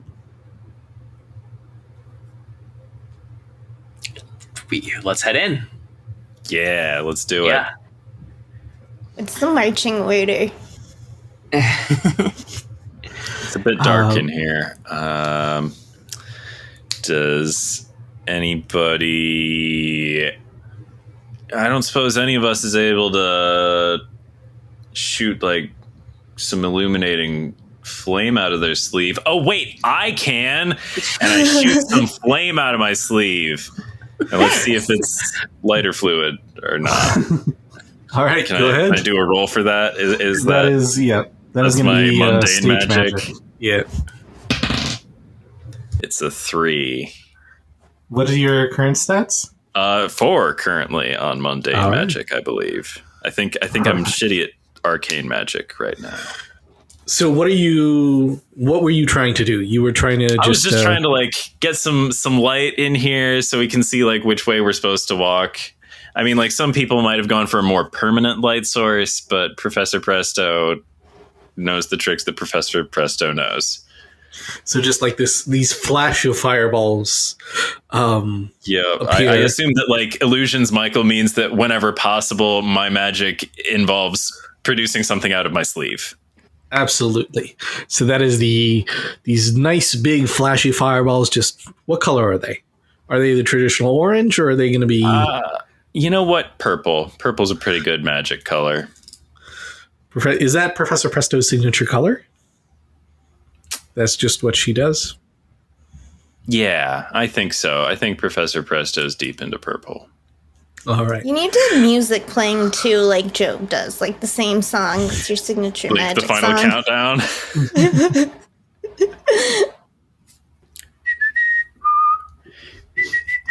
I think we got to be careful Ask about a that. rules right? question. We can use all sorts of magic, right? It's just only one die if we don't use our specialty. Yeah, exactly. Am I interpreting that correct? Okay. So I don't always This have is to a- solve problems with divination. So take a brief pause for a second. I don't know what kinds of games you guys are used to playing, but this is a story game. This is a game where it's like, try to do the ridiculous thing, and it's either going to work or fail spectacularly, but it's not, no, you can't do it. Right. It's, that is a great idea. Here's what happens next. Okay. So, for example, you successfully light these beautiful fireballs, and you find that the three of you are standing on a stage. Oh, Ooh. is there an audience? Is there a trapdoor? There is no audience. But in the brief moment, yes, you do realize that there is a trapdoor. We do love This is it. trapdoors. Not to generalize, but magicians fucking crazy for those trapdoors. And you do know that Alright. somewhere in the basement is where the Lich's storage unit. I mean, I see a trapdoor. I kind of think we probably ought to go down the trapdoor, right? It's our birthright. I would like to flash back to the time that one of my warriors, Bob Cadia, from the Big Cats, lay dying in my arms. Oh dear. No, I'm being melodramatic. We had actually just been feasting and drinking too much, and she was like passing out slowly. It was fine. She's still around, and but she told me the secret magic trick that had been told to her by her famous actress, cousin, to get into, to perform over the trapdoor to open it through magic. And I would like to perform that trick with great flourishes now. All right, so so what seems like someone is, so as we start up close in on Kadia's face, and it seems as though she's dying. She's like almost looking like King Henry. Is it King Henry or King Lear? Like at the end of it, like just pale and thing, just lying there. And then as the camera pulls back, we realize we're just in the middle of a feast. But all the while, Bob Cadia is monologuing, and she's just saying, "Before I go, I need you to know how this is the perfect way to exit through a trapdoor. One does not merely stand above it, say a few words. No, but what ought to do is stand above a trapdoor, do a quick tap dance. So do a quick shuffle." Reasonable.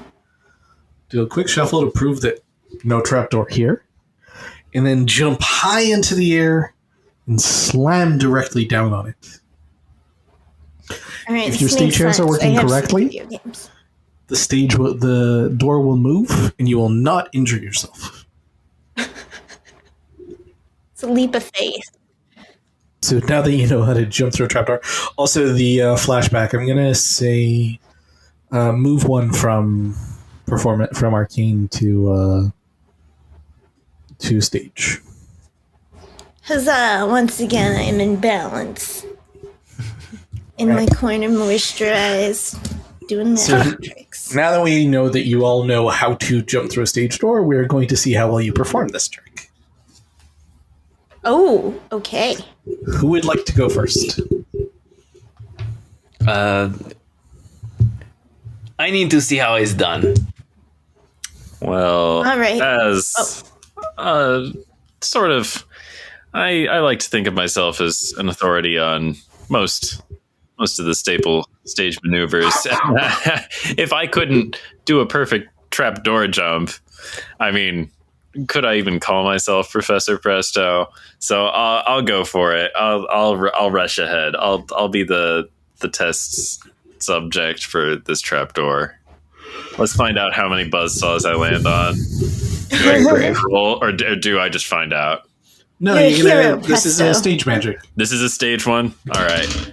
This is literally Luckily, magic I about rolled the stage. a 1. Oh, I'm good at the stage one. That's not the one where I need to get low rolls. Well, I rolled a 1 anyway. Sometimes you have a good stat and you roll well too.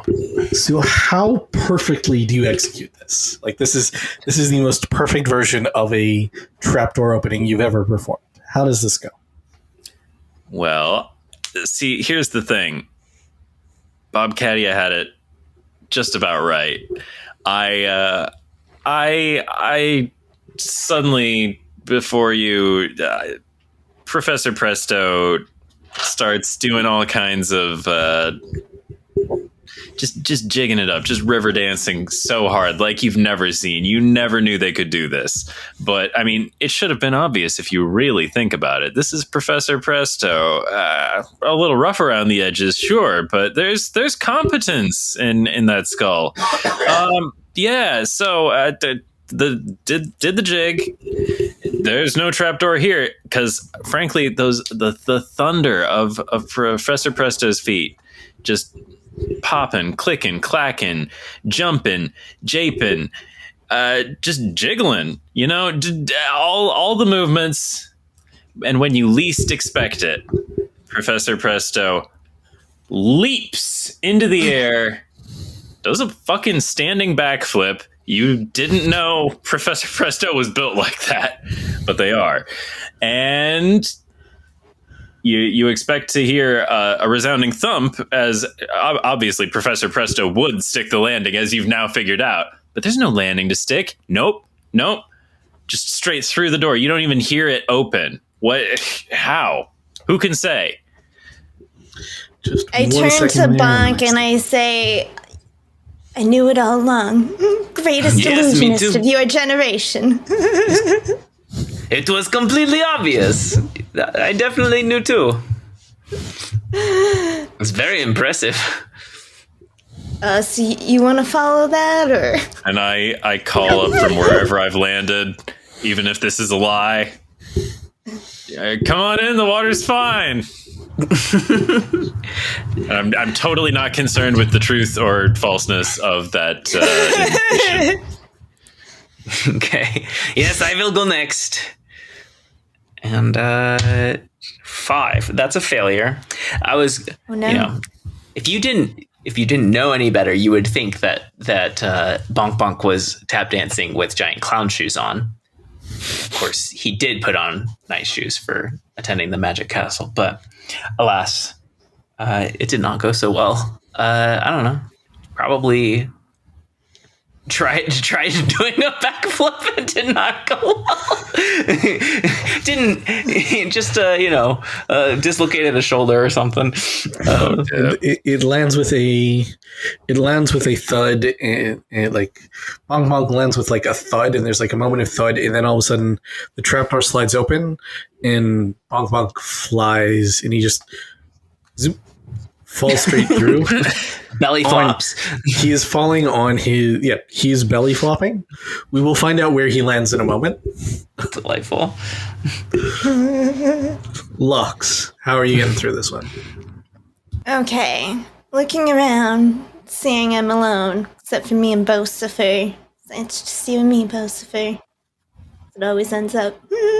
Anyway, okay. So I get onto the stage, dramatically posing as if in front of an entire crowd, always giving my all. And I do a magical girl transformation into a Shirley Temple outfit, little sausage curls and all, because, you know, we're tap dancing, right? Perform a little, like, little that. And then, oh man, who are we gonna channel for, like, the leaping? I don't know, just where my brain goes first, because that's how magic should be. I leap into the air, turning into, transforming into Zelda Dragon, and, like, crash downward into the stage, sparkles everywhere. Bosifer riding on my back, because sometimes, a cat just wants a ride instead of being ridden. So what's the roll? Oh. Oh no! I probably should have done that before I narrated my That entire. works. I rolled a 2, big and I trapdoor. have a 3, so it's a success. That is perfect. You twirl, do the perfect landing. All right. And as you go through, the camera follows you in, and we see a couple of faint lights, and there's a bit of a fall, surprisingly long. And we hear a splash as you land in a tank. This tank is usually used for escapes. All of a sudden, at the sound of that splash, because the professor just came in as this quiet little movement, and Bonk Bonk's belly flop was just way too loud. It actually displaced a chunk of the water. We can see a bit of the water has fallen out, and like the sides of the tank are like the area around the tank is also We're making a mess. Yeah, but that little splash, that moment, we see the lights come on, and the tank of piranhas that is pitched above the tank. Oh no! The tank is we see the tank of piranhas that is pitched above, that is going to pour in as it sort of like it starts rotating up, and we see a nice big clock on the wall, and it says you've got 2 minutes to get out of this. Okay, I would should I go first? I don't know. If you've got an idea, I say go for it. Yes, I would like to spend the 2 minutes casting a spell to turn myself into one of the warrior mermaids from a future cartoon, of course. very like technological with lots of weaponry, like Gundam style, like firing mechanisms. I would like to prepare myself to fight these piranhas. Do we flee? No. We stay, we fight. This tank is ours. They say we defend it. Anyway, so that's, I would like to perform warrior mermaid rituals with the 2 minutes that I had to prepare. I'm going to ask you to roll to do some transformations, but do not tell us how it turns out. So roll it, look at it, but we're going to find out how well it goes in a moment. While Lox is performing a transformation, does anyone have any other plans to escape this tank that you are not chained up in? Bonk Bonk's going to do everything he can not to throw up. That's the plan. That is the entirety of the plan. Do you need to roll for that? I'm gonna, you know what? I'm just gonna let that go unless you specifically want to. All right. No, we don't need to get graphic at all. He can hold it. We should have transferred one from mundane to magic just for the ridiculous amount of damage, like for the damage you cause falling through the stage. I heard a trapdoor and my ego. Yeah. I think Professor Presto is currently checking on like the flint in their left sleeve, making sure that like we can still do fireballs and shit. You're in water. Well, you know, like I landed feet first, obviously, because like perfect form. I kept legs together and hit the water. Okay. You know, like reasonable. Just like I learned in class, and you know all that. I just want to make sure that my effects are still ready to pop off, and I got to make sure that my immortal doves are. I mean, I don't actually have to make sure. I'm quite sure they're fine. I mean, these doves, have you seen them? They're magic as hell. But yeah, I think everything's about in order. Geraldine, doves, are they swimming? Are they flying? She's squabbling with William and Dorothy, as she is wont to do. She's sort of the leader, I think. And yeah, I'm sort of like hoping somebody else comes up with a big plan, because like Professor Presto is sort of aware that like that was kind of her moment of glory, doing the jig and the flip and stuff. Like let's not push our luck. All right. So, anyone want to get us out of this this situation? I guess. What was the timer? 2 minutes. Yeah. So I guess that jumps us back to Lox. How successful were you in your transformation? I rolled a 1, which I think means I nailed it. Yep. You did indeed nail it. Go gadget warrior mermaid. What is the preparation for? Like, what does it look like as you transform? Oh, well, definitely there's a bunch of like underwater clouds and sparkles where I like get a tail, but it's like the fins are really like frilly and lacy and end with pearls, and it's reminiscent of a beautiful ball gown. But also like armor, okay, because like magical girl style, there's got to be like a cool like visory like helmet, probably like some wings going on, probably a bit. I mean, like big swords are cool, but we're underwater, so let's be real and get like a trident. Probably with a bunch of like lasers. Probably it shoots lasers as well, right? It's got to fire little missiles. Like it'll fire them off, but then it'll generate new ones. So it's always a trident. Also, there should be like one arm should have a gun over it with lasers, you know, that fires lasers. The other one will fire little like pufferfish bombs, you know, that will explode larger areas, like larger AoE styles. Like basically, it's like if I was playing a Hades and I just rolled a cool combo of weapons and like boons, and I'm like, let's fucking go. I'll fight these piranhas. They're all dead. They don't even know it. Professor Presto is not as impressed as Ben is. Professor Presto thinks that the only acceptable weaponry that a magician should use are throne playing cards, a la Ricky Day or Dave Franco, and Now You See Me. I mean, it's pretty reasonable, to be honest. Mm-hmm. What's Bonk Bonk's opinion? Like, Bonk Bonk, has your stomach settled? Are you still... Oh, yeah. I think he recovers in time to swim out. He is definitely expecting the mermaid to destroy the glass, not the piranhas. So the tank turns over and begins to pour in, right? The clock dings. The tank pulls over and the tank pours. The piranhas pour in. As they do, a curtain drops around the tank. Bonk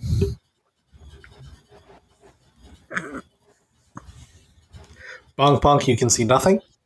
You've managed to get out. I got out? Well, Bonk Bonk is swimming towards the exit. Not necessarily gotten out yet, but the tank falls around. It is dark for a moment. Okay. And when it opens back up, you realize that there's actually two tanks. There's an outer layer and a piece of glass buried in. So the piranhas do not actually go into the tank that you all are in. It just looks like they're there. So you are now huge relief until you realize, okay, how do we get out of this tank? I was kind of like all geared, I kind of like put on blood rage. I would like to attack the side of the glass viciously with my weaponry. Are you gonna get both layers of glass, do you think? We're in the outer. Unclear. Right? Oh, we're in the outer one? I thought we were in the inner one. You're in the inner one. You're in the inner piranhas one. Are outer. Yeah, it's basically in order for the illusion to work. It's a safety precaution in order for the escape to work, right? Yeah. So there's like about a foot wide, like it's a foot wide outer circle. I gotcha. So that the piranhas go in there, so they never actually are in the same. You think there might be a second trapdoor, perhaps at the bottom of the tank? It could be like Inception trapdoors. We have to, get through it increasingly. Puzzles of trapdoors. I mean, might just teleport out, right? Like, we can do that. We got magic. Right. We got magic. I am expecting Delaxia to do something cool because, look at her. Yeah, that's a good point. True, but now I've also realized these are like captive piranhas. And, also, I would just be kind of murdering caged animals, and that doesn't feel good. Maybe we should this doesn't seem. I feel like maybe we should do I know anything? Could I flash back to know an animal expert to maybe come and we can how do we do? Are you a piranha whisperer? Is this are these good? Do I have a knowledge check to know if these piranhas are in good conditions for piranhas? I will tell you what. You can have a flashback to hanging out with the one person you know who is actually who you actually get along with at the Magic Castle. This is Genie, the genie who no longer has any wishes. So this is a genie. This is a genie who has granted all the wishes that she can grant in her life, and she can no longer grant. Oh, she retired? You've had many friends like her. Yeah. She just hangs out at the bar at the Magic Castle because she is magic, so she can't leave any. She has to be in a place that is named Magic. And you remember her telling you that these piranhas are actually really well kept for. And she told you the secret of how she showed you. She actually fed the piranhas. She was actually she one time was come, this is one of the things she does to stick around. She had to feed she feeds the piranhas and she cares for them. And so you see so she showed you the trick of how to get out of the tank. What is the trick? What is the trick of how to get out of the tank? That Genie showed you? Guys. So I know I wired up to fight these piranhas, but it turns out I drank a lot when I was younger. So it is only just now occurring to me that I've actually seen the piranhas be fed before, and my good friend, Genie, you remember Genie Bonk Bonk? Old Genie. All right. So I actually know how to get out of here. Maybe, we could have done that. So you have to, Are you speaking underwater? You have Mermaid. to sing you have to sing a sea shanty, and it has to be by an illusionist.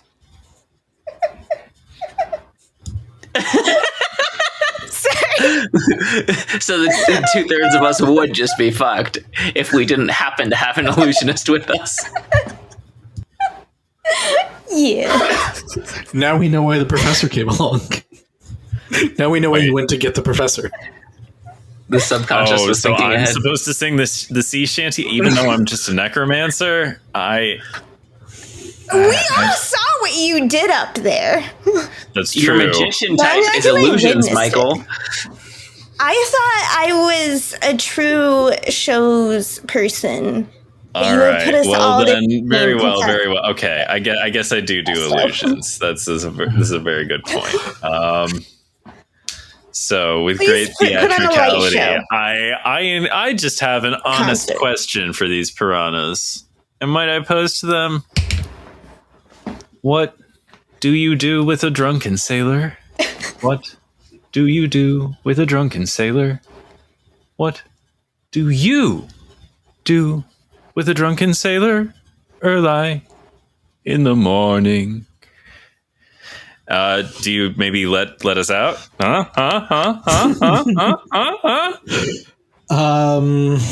I'm going to have you perform some mundane magic because this is your illusions. This is your stage persona to see what happens. I fucked it up. That's a 6 right there. All right. So, unfortunately, your dear friend Lox did not remember which tank is drained by a sea shanty. And instead of the outer tank being drained by the sea shanty, it turns out the inner tank is drained by a sea shanty. And all of a sudden you hear what sounds like just a very loud flushing sound. And you realize that you are starting to move. And a whirlwind and a whirlpool appears in the middle of this. Like, Lux, who is still a mermaid, is just enjoying the hell out of this. This is just a nice, this is just a fun ride. The other two of you, what do you do in this moment when you realize you are about to be flushed through to the next level and you have no idea what is down there? I mean, I feel like spinning this into an accomplishment and an achievement. I think this all worked out. I basically saved the day. That's what I'm doing in this moment. Patting myself on the back. I would like to say that I embrace it, but I'm a little concerned, and I am going to desperately try to grab onto whichever one of them is closest to me. All right. Let's do this. Evens is Locks, odds is the professor. Love it. It's evens. I'm going to grab onto the Battle Warrior Mermaid. Or at least... Okay, I would like to extend Magic Girl, but also somewhere between that and like a mech, transforming kind of thing. Yeah, I'd you're like a mech it to mermaid. be like a big, Magical. yeah. Yeah. I was thinking this would be a rubber ducky just for fun, just for bonk bonk, that you could ride. It inflates out, and then you could grab onto it and can be like perfect. Speed, So Bonk Bonk is riding his rubber ducky down to the next level. All right. I got your back, bonk. Yep. Before it drains slowly, just each of you roll, see who gets down there first. I rolled a 5. I rolled a 1. 5. All right. Professor, you're down there first. Oh, this all worked out great. as you put yourself on your back, you land and it is just you land in a hall of mirrors. You land and you look around, and for a moment it just looks like a white room, and then you take a step out of the way as your compatriots are about to join you, and you realize that, wait, this is actually a room full of mirrors, and you're just standing in the perfect position to be unseen. The water has drained out. The three of you are consistently making squishing sounds through the rest of it, so if we were a higher production, just imagine squish noises in the background. I am not going to make them, but we're going to just pretend that they're there for the next little while. Is this the property damage that would change my stats? There hasn't been any... okay. Sometimes things just happen and they don't. Yeah, there hasn't really been much property damage, right? You drained the tank that was supposed to drain. And general sogginess is not the catastrophe that I might try to make that to be. Being soggy is not a catastrophe. No. You are in a room full of glass, though, if you wanted to cause some destruction. And you said that we're in the perfect position to not see our reflections. So when I reflexively did finger guns upon hearing that I was in a hall of mirrors, it was no fun. The tip of one finger, that is when you noticed. You're like showing off, and you're still patting yourself on the back. You land perfectly the water drains away, and you do the finger gun, and then you see the tip of your finger appear 30 times, like just across, and like you end up pointing the gun at you end up having a finger gun pointed at yourself all of a sudden. You're just surrounded by finger guns. and knowing how real magic works, you quickly put that gun away. All right, so the other two of you land, and you remember hearing that the Lich's storage room is actually, because the Lich is all about like illusion and like playing, like not just illusion the way you do illusions, Michael, but more of like the performative illusion where it's all the other, like the actual tricks are just illusions, meaning they don't actually ever make anything disappear. They just the Lich always just transform. The Lich is always making things seem like they are not what they are. Right? That's how a Lich who's already been alive for several hundred years, looks like a guy named Jeff. Okay, so you realize that this mirror room, somewhere in this room, is likely the missing magic marker. Oh, somewhere in this room? But this is still, like, I feel like Bongbong's time, right? You're the divinator, right? Mm-hmm. Yeah, I could gain knowledge about which mirror is the right one. Use your magic to find it. You could do like a Sir dowsing rod, Inigo Montoya thing. Yeah, you're like guide me. Yes, I love that. But first, Bongbong's tired of looking like a dork after belly flopping and riding a giant rubber duck out, so stands up. I thought it was fun. Oh. Well, sure, it's fun, but he felt like a dork. He was very embarrassed, so he's going to stand up and magically just dry himself off instantly. I don't know if that's the sort of thing that demands a roll or not. We'll call that arcane magic. Well, actually, How is Bongbong doing that? Is that arcane or is that stage? It's real magic. I don't know how intentional it is. It's what he wants to happen. But it's not divination, so I don't think that he doesn't have full control of it. Yeah. So you're rolling one die. Let's see what happens. You're right. Yes, this is a gamble. It could continue looking like a huge dork. I got a 4, and my stats are 4 for italic magic. Did it? So. Perfect. So you just between seconds, Bongbong has just shook himself dry. So just one moment, instantly dry. That's it. Instantly dry, and doesn't even notice that it happened. Straightens the tie. Yep.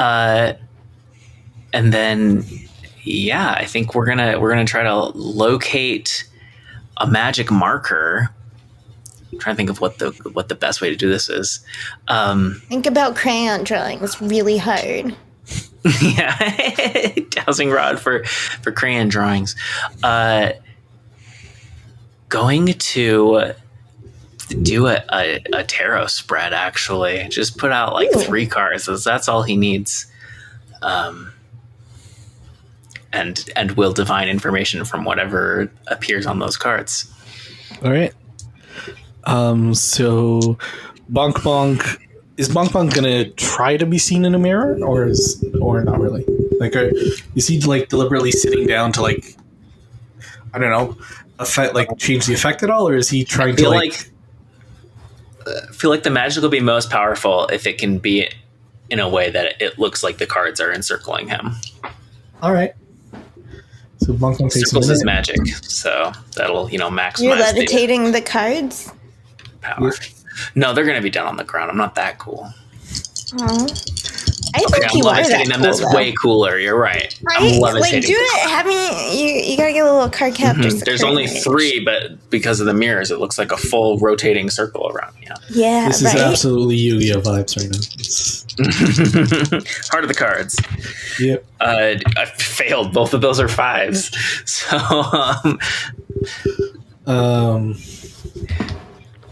How does this? Okay. What happens when? Well, Bonk Bonk is technically looking into his own future, which we've established is not something he does. Oh shit. Well, I guess it could be interpreted that way. Yeah. Why does Bonk Bonk not look into his own future? Did he ever do it in the past and saw something he did not want to see? I think that's definitely it. Yeah, he as a pretty young child, one of his first experiences with the divine, once he kind of got a grasp that this is something that he was, or with divination, once he got a grasp this was something that he could do with very high accuracy. He, maybe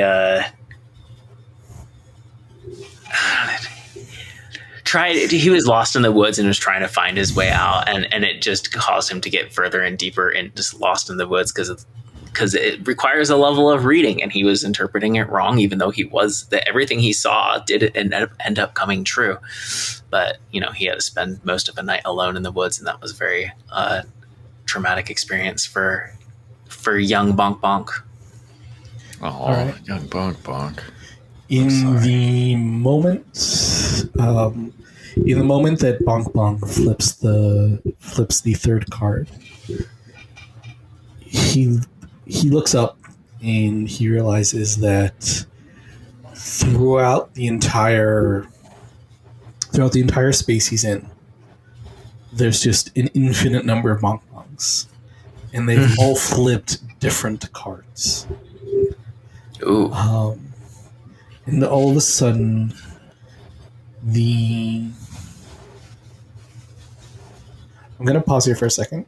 I'm going to try something. If this is too dark, we'll just cut it and I'll do something else instead. Okay. I can do this silly, I can do this dark.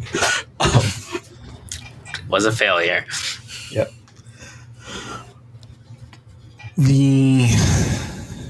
All of a sudden, the first 3 or 4 images deep into this infinite layer of Bonk Bonks, we see a Bonk Bonk.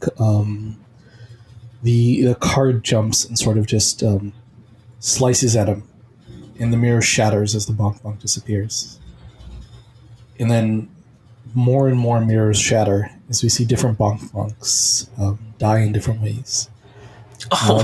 Until there's just one mirror left. And it is just the mirror directly in front of where Bonk Bonk was sitting. As if all the possibilities of Bonk Bonk's future have sort of collapsed in on this moment. And the last one just cracks. And he can't... And Bonk Bonk just goes silent for a second and says... doesn't say anything, he just stops and looks back and says, Actually, what would Bonk Bonk say in that moment? What would Bonk Bonk say? The last mirror is still there and just cracked, but has just witnessed this terrifying series of events, multiverse of events.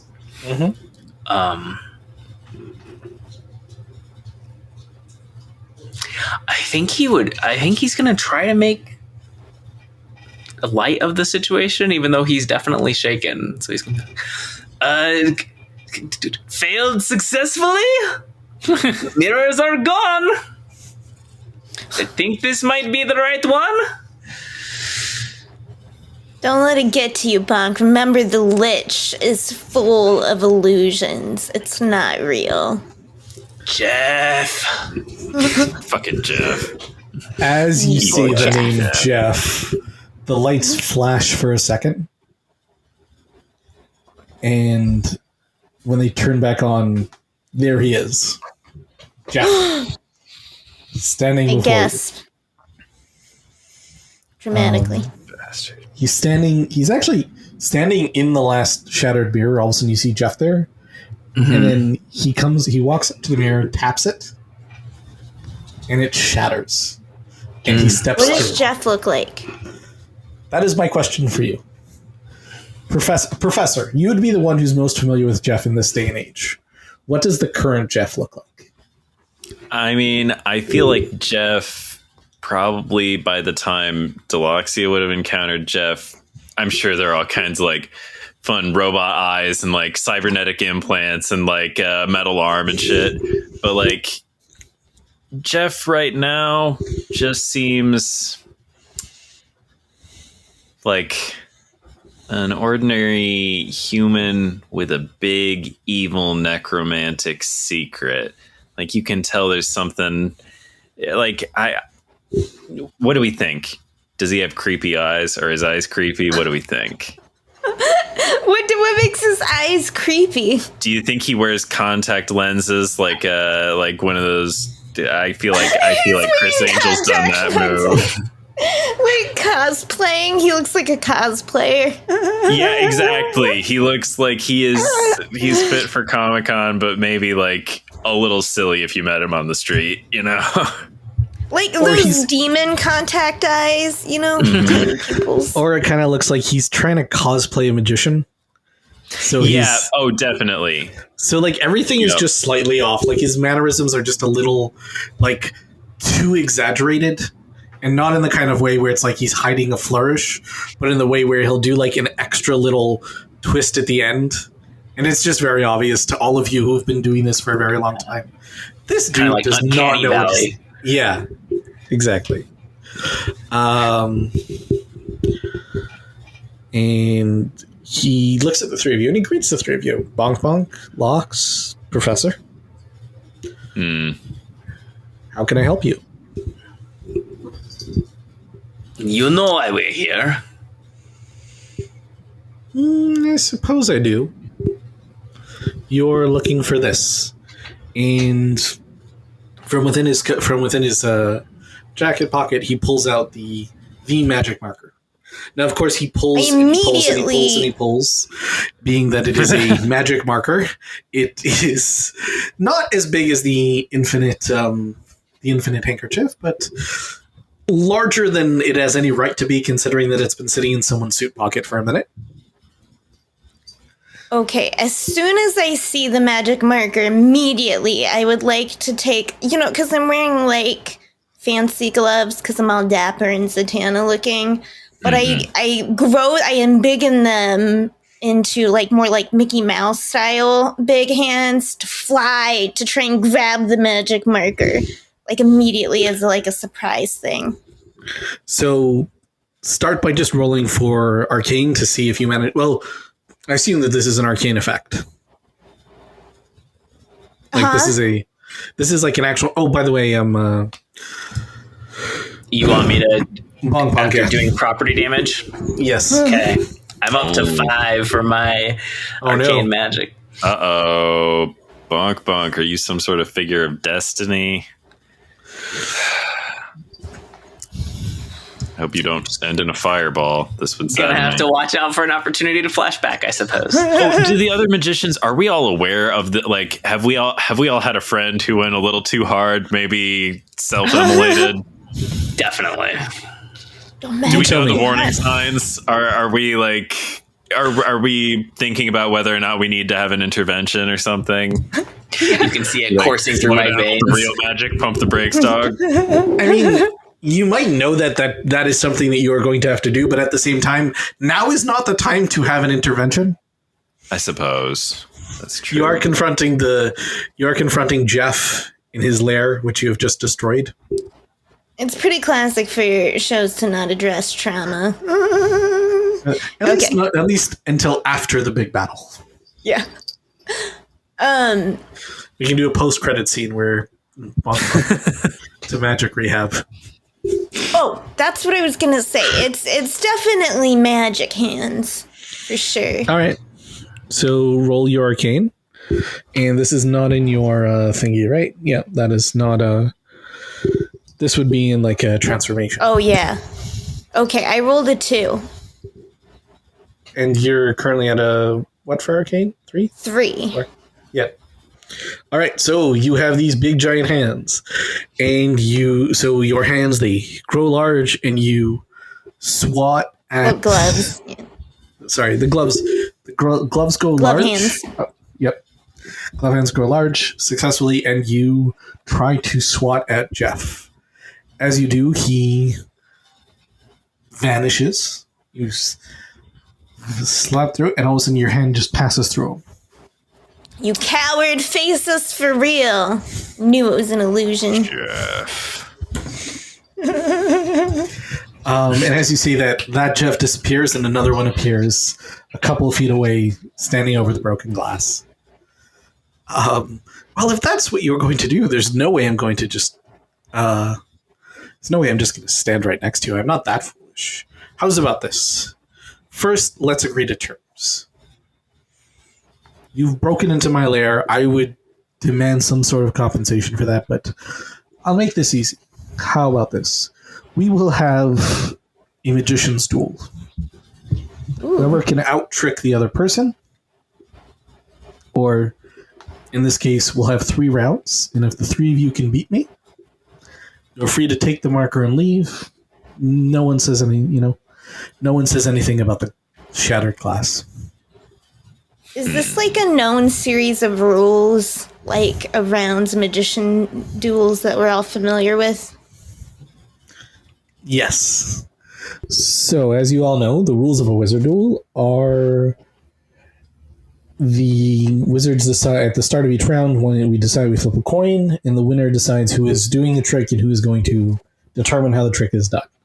Now, a trick can obviously be done by either real magic or by trickery, hence the name. And if the guesser successfully figures out the trick, they win. Otherwise, the performer wins. So we've got a performer and a guesser. This will happen over the course of 3 rounds. Who is going to go first? All right, Jeff. I think we both knew that this day would come eventually. You and I, 2 titans of prestidigitation, here, now, below the Gothic, or not the Gothic castle, that's the Arrested Development one. It's the Magic Castle in real life. But you and I, we do battle on the only magical battlefield that counts. So, let's flip our coin. I don't trust your well, do you trust my coin? Do you trust my coin, Jeff? Of course I do. Your first mistake. I So should have wait. been an even or an odd. Are you trying to cheat this? No. Okay. So if you're not trying to cheat this, then I will call odds. Well, it was even. All right. You decide who's performing the trick. I will perform the trick. This is a new trick that I'm debuting here and now. It's called doves of flame. And I start popping and locking. Just doing something. No one's quite sure what. I bring my arms together. I'm doing a little of this action. What's going on? And I start pattering. I'm pattering so hard. I'm weaving together fucking European history and also sick pop culture references. Oh no, I got a little double entendre in there. Oh my goodness, is this too risque for some audiences? Who cares? Because this is the big stage where the big magic happens. That's right. All right, but just when you've lost track of what the fuck I was even supposed to be doing, I bring my hands together and do a Kamehameha of Dragon Ball Z. I didn't watch much, but it was always on before or after whatever I actually wanted to watch. So I did catch a few minutes here or there, and bursting from my hands, not one, not two, 3 doves engulfed in the purplest flames, and also maybe a little squirt of lighter fluid, but that's I don't know if Jeff saw that or not. Probably not, right? Anywho, but yeah, there they are, and they're on fire. They're very on fire, and you know what? This trick is so real that the doves are fucking dead. Whoa. And a single tear rolls down Professor Presto's face. And also, the last dove, as it watches the other 2 die, that dove also cries, because that's what it sounded like. Yeah. Anywho, doves cry. So this is arcane. So this is just is that the end of the trick? You just made doves appear in balls of fire, and then they died, and now they're quite dead. But here's the thing: on this journey, through all these dangers and stuff, we all learned a lot about ourselves. And Professor Presto, they've learned something about themselves too, and that something is the necromancy was inside me all along. And for the first time, knowingly and on purpose, Professor Presto brings those doves back to life and knows he's doing it. And one by one, he calls them back to life. Geraldine, William, Dorothy. And one by one, they start, do doves coo? Is that what doves do? They make some kind of noise.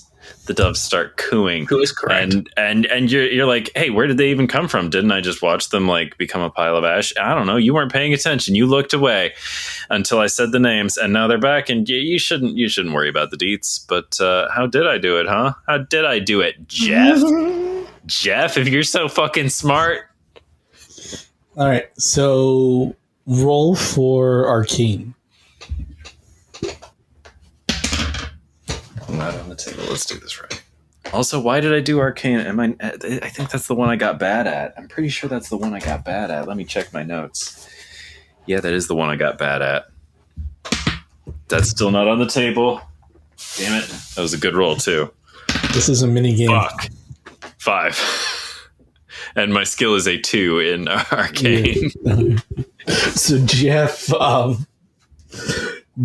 looks at you. Does a polite golf clap.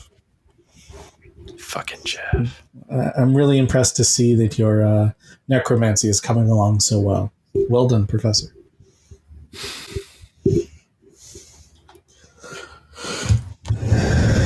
All right. Fucking Jeff. Well, my friends are going to kick your ass. I recede and hide behind the homies. Do we have to 2 out of 3 him? Yeah. Okay. So that was the fail because he realized you were using real magic? Yep. Okay. So who's going to I play? shouldn't have tried to use real magic. I should have. Fuck. I could go or I could wait. What do you want to do?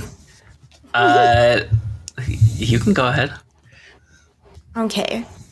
I would like to do a flashback that while Jeff was watching Ben's trick, I sleight of handed a couple of the things. So I do close up street magic. And so what I would like to do is hide a couple little like fortune cookies. Like around his person, because I'm gonna go up and like pull some out from. But I guess I don't even know. Am I doing the trick? I don't know. Okay, let's just say I've prepped it in case. All right. I mean, a good magician. Maybe make Jeff do one. He might suck at this. So go ahead and do. So first off is swap 1 point over for the flashback. So move 1 to. And also, Professor, that is going to move 1 towards Arcane for the giant fire that you've done. In the middle of all this. I realize that, like, bringing pigeons back to life is not technically property damage, but it feels the same level of extreme. All right. So you roll, I call, or would you like to roll or call? I will say evens. All right. It is after evens. Moon Knight. Moon Knight always comes through for me. Except for when he doesn't. All right.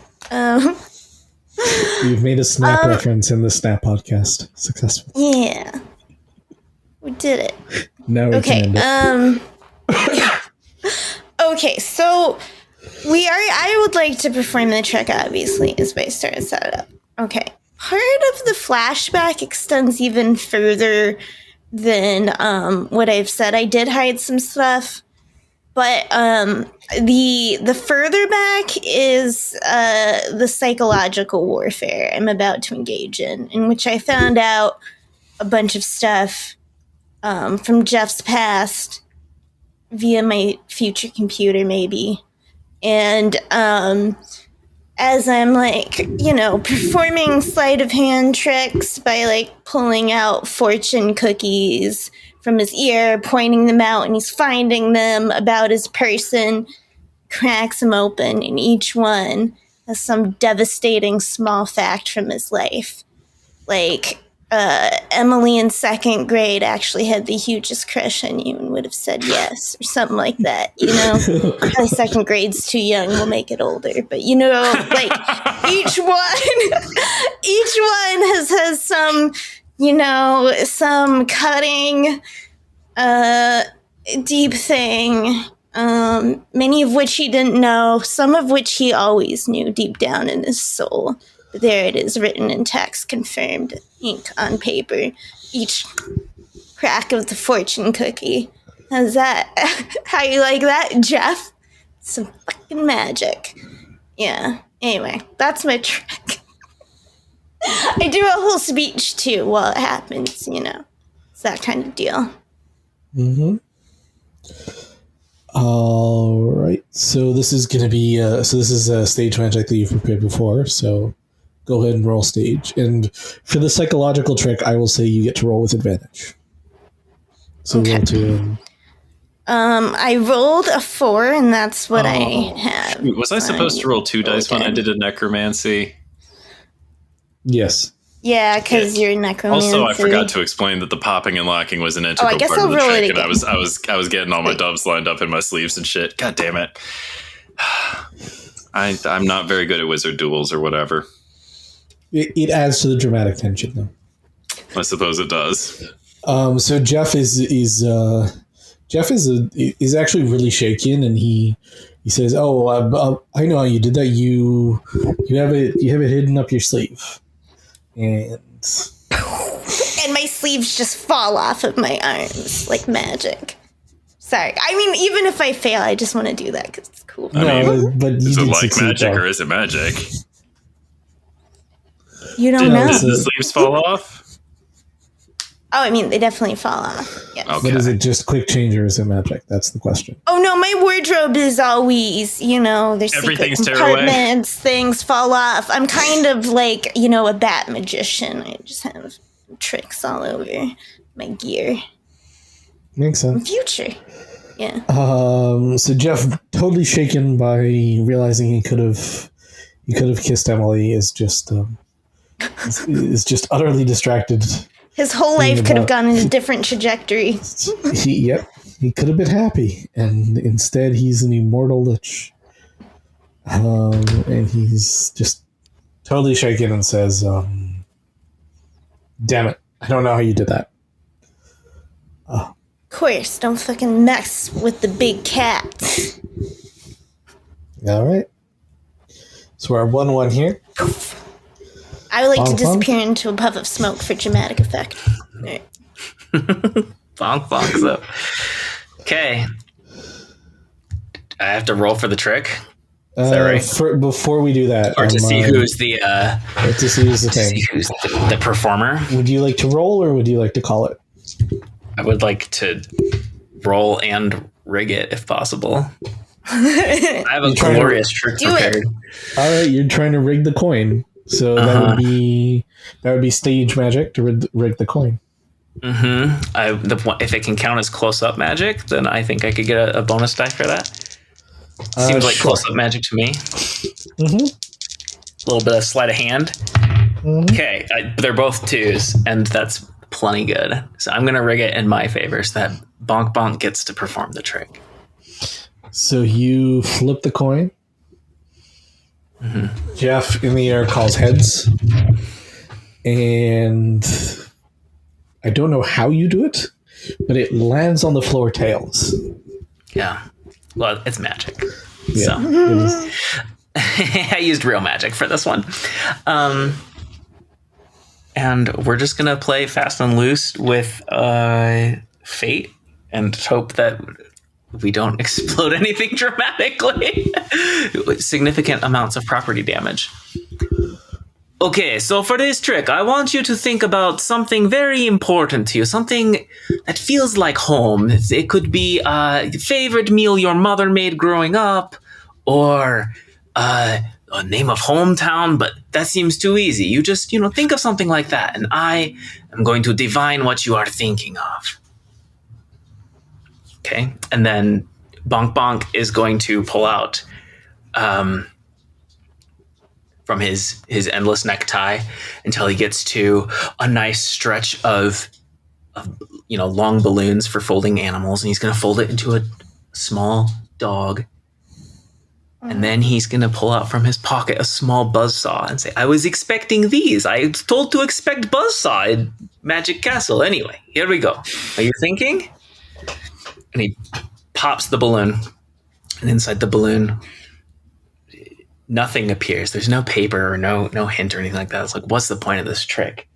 And then he kind of steps back and points down at the ground. I suppose at some point I should be rolling a die to see how good my performance is, yes? Mm-hmm. Well, Okay. I mean, up until Do now, you want me to what we've been continue doing is saying the big it's reveal? not- up until now, it's whether or not Jeff figures it out for this trick. It's not how well you perform the trick. The trick goes Okay. off. Yeah. I see.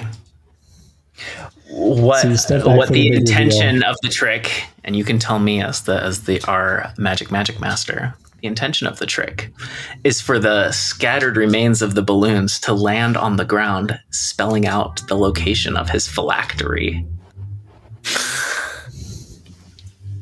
I mean, every lich has one, or so you read. Indeed. I like it. Magic threats are the best way to do magicianry. Am I rolling anything to see Yeah, you're If I- rolling arcane. successfully? Yeah. Well, it's a good thing I'm rolling 2 because one of them was a 6, but the other one was a 2. So I should be successful. Jeff is already off his balance from the fortune cookies y'all pulled on him. Looking down at the ground and seeing that where his where his thing is. He looks down and just shaking, and he's just shaking and vibrating and just vibrating and vibrating and vibrating. And it seems like it started out of fear, and then all of a sudden you realize it is like he's moving so fast, he's almost shimmering. And you see that like as he like shimmers into like an absolute blur, and when he's standing back in place, he now has a goatee. And he says, "From this day forward, I shall be known as Evil Jeff." And he vanishes, leaving behind the marker. We turned him evil. This is Evil Jeff's origin story. He's always been evil. He's just going public with it. We retrieved the magic marker. Yes. I like to hold it aloft and at a victory pose. If you want to also dramatically pose for an imaginary movie poster, that would be fun.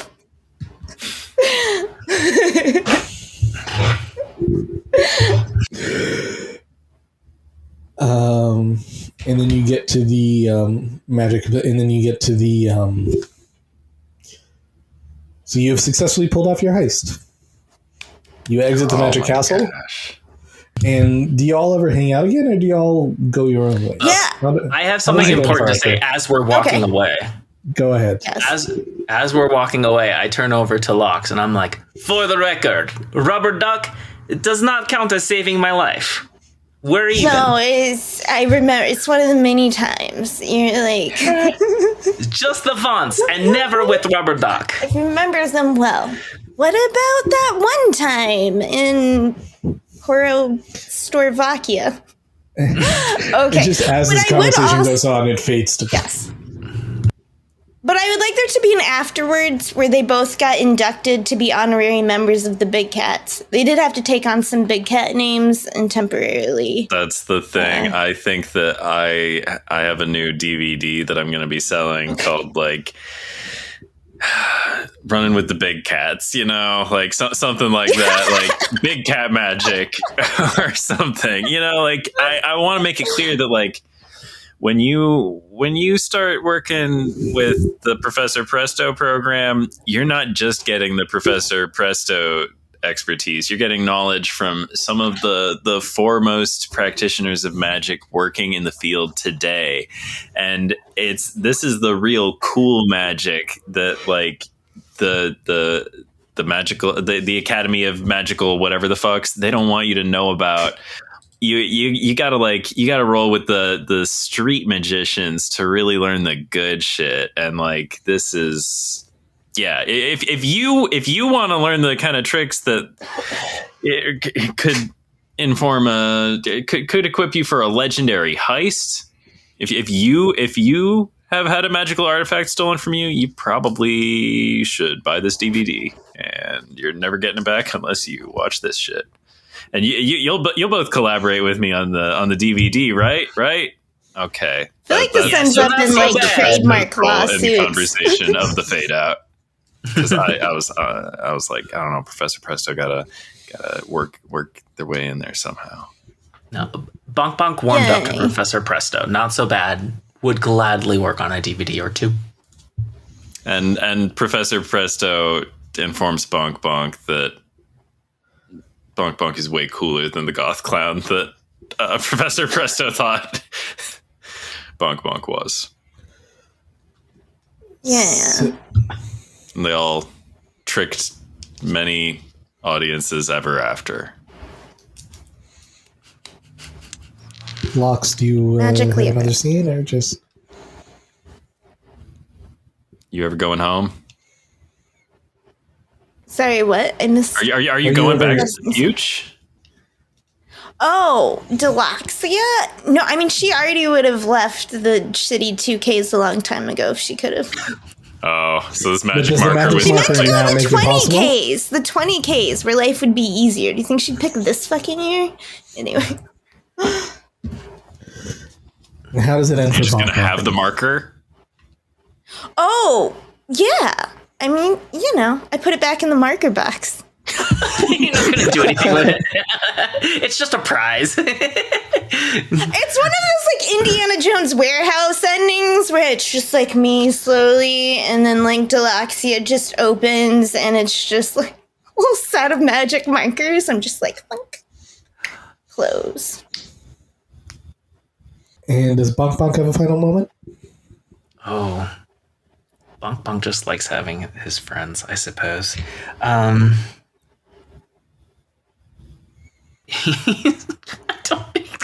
He's giving tours through the forest he once got lost in. He knows it like the back of his hand. Gosh, growth. You love it. Love to see it. Delaxia was the only one that learned nothing and grew not at all. So they started the entire adventure and gained nothing from it. You know, maybe we can use the magic marker to fix your time machine or whatever. It does seem like it should be capable of a lot of stuff. Because I totally didn't blow up my time machine in a fit of rage when I realized where I was and how broken You can draw a new one. Missed by 18,000 years or so. That was super fun. That was. Yeah. Thank you. First, like, real thank one you. shot. We couldn't have done it without you. Yeah, and y'all were amazing. Thank you so much. Do you want to plug anything? I don't know if Golden Gauntlet is relevant in 2 weeks. Probably, maybe. Will it be? The- I'd like to do one. So there are 3. So there is like the world's thing is we're doing 3 qualifiers. So one is happening. One is happening next week. So I don't know if it's gonna have if that's gonna happen before we air this or not. But the next 2, one is So there's 3 coming up. One is in August, September, and October, and our goal is to make them available to as many different regions as possible. So the timing is different. So this one is. Pay attention to like Snap's official channels and stuff to see what the timing is for the future ones. But the one that's coming up, which may have already happened by the time you're hearing this, is happening at 8 p.m. Eastern time until like 5 a.m. Eastern time. That is what I know. I know that I am going to have to pull an all-nighter for this. Yeah, this is the one to help the Asian and Australian players participate, which is great. And the next one is targeting the EU time zone, and then the last one is targeting North America. It wouldn't be like abusing the system to play in like 2 or 3 of these, would it? You're specifically allowed to.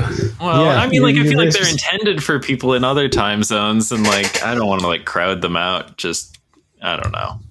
Don't worry about that. Like there's plenty of space. People like don't find an excuse to not join.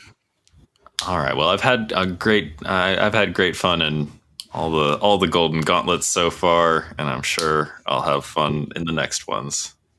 All right. Okay, we'll wrap this up. Shorter and sweeter than usual, because I'm really hoping that your first time listening to us is not on our anniversary episode. That is not Snap related. So we're an actual play podcast.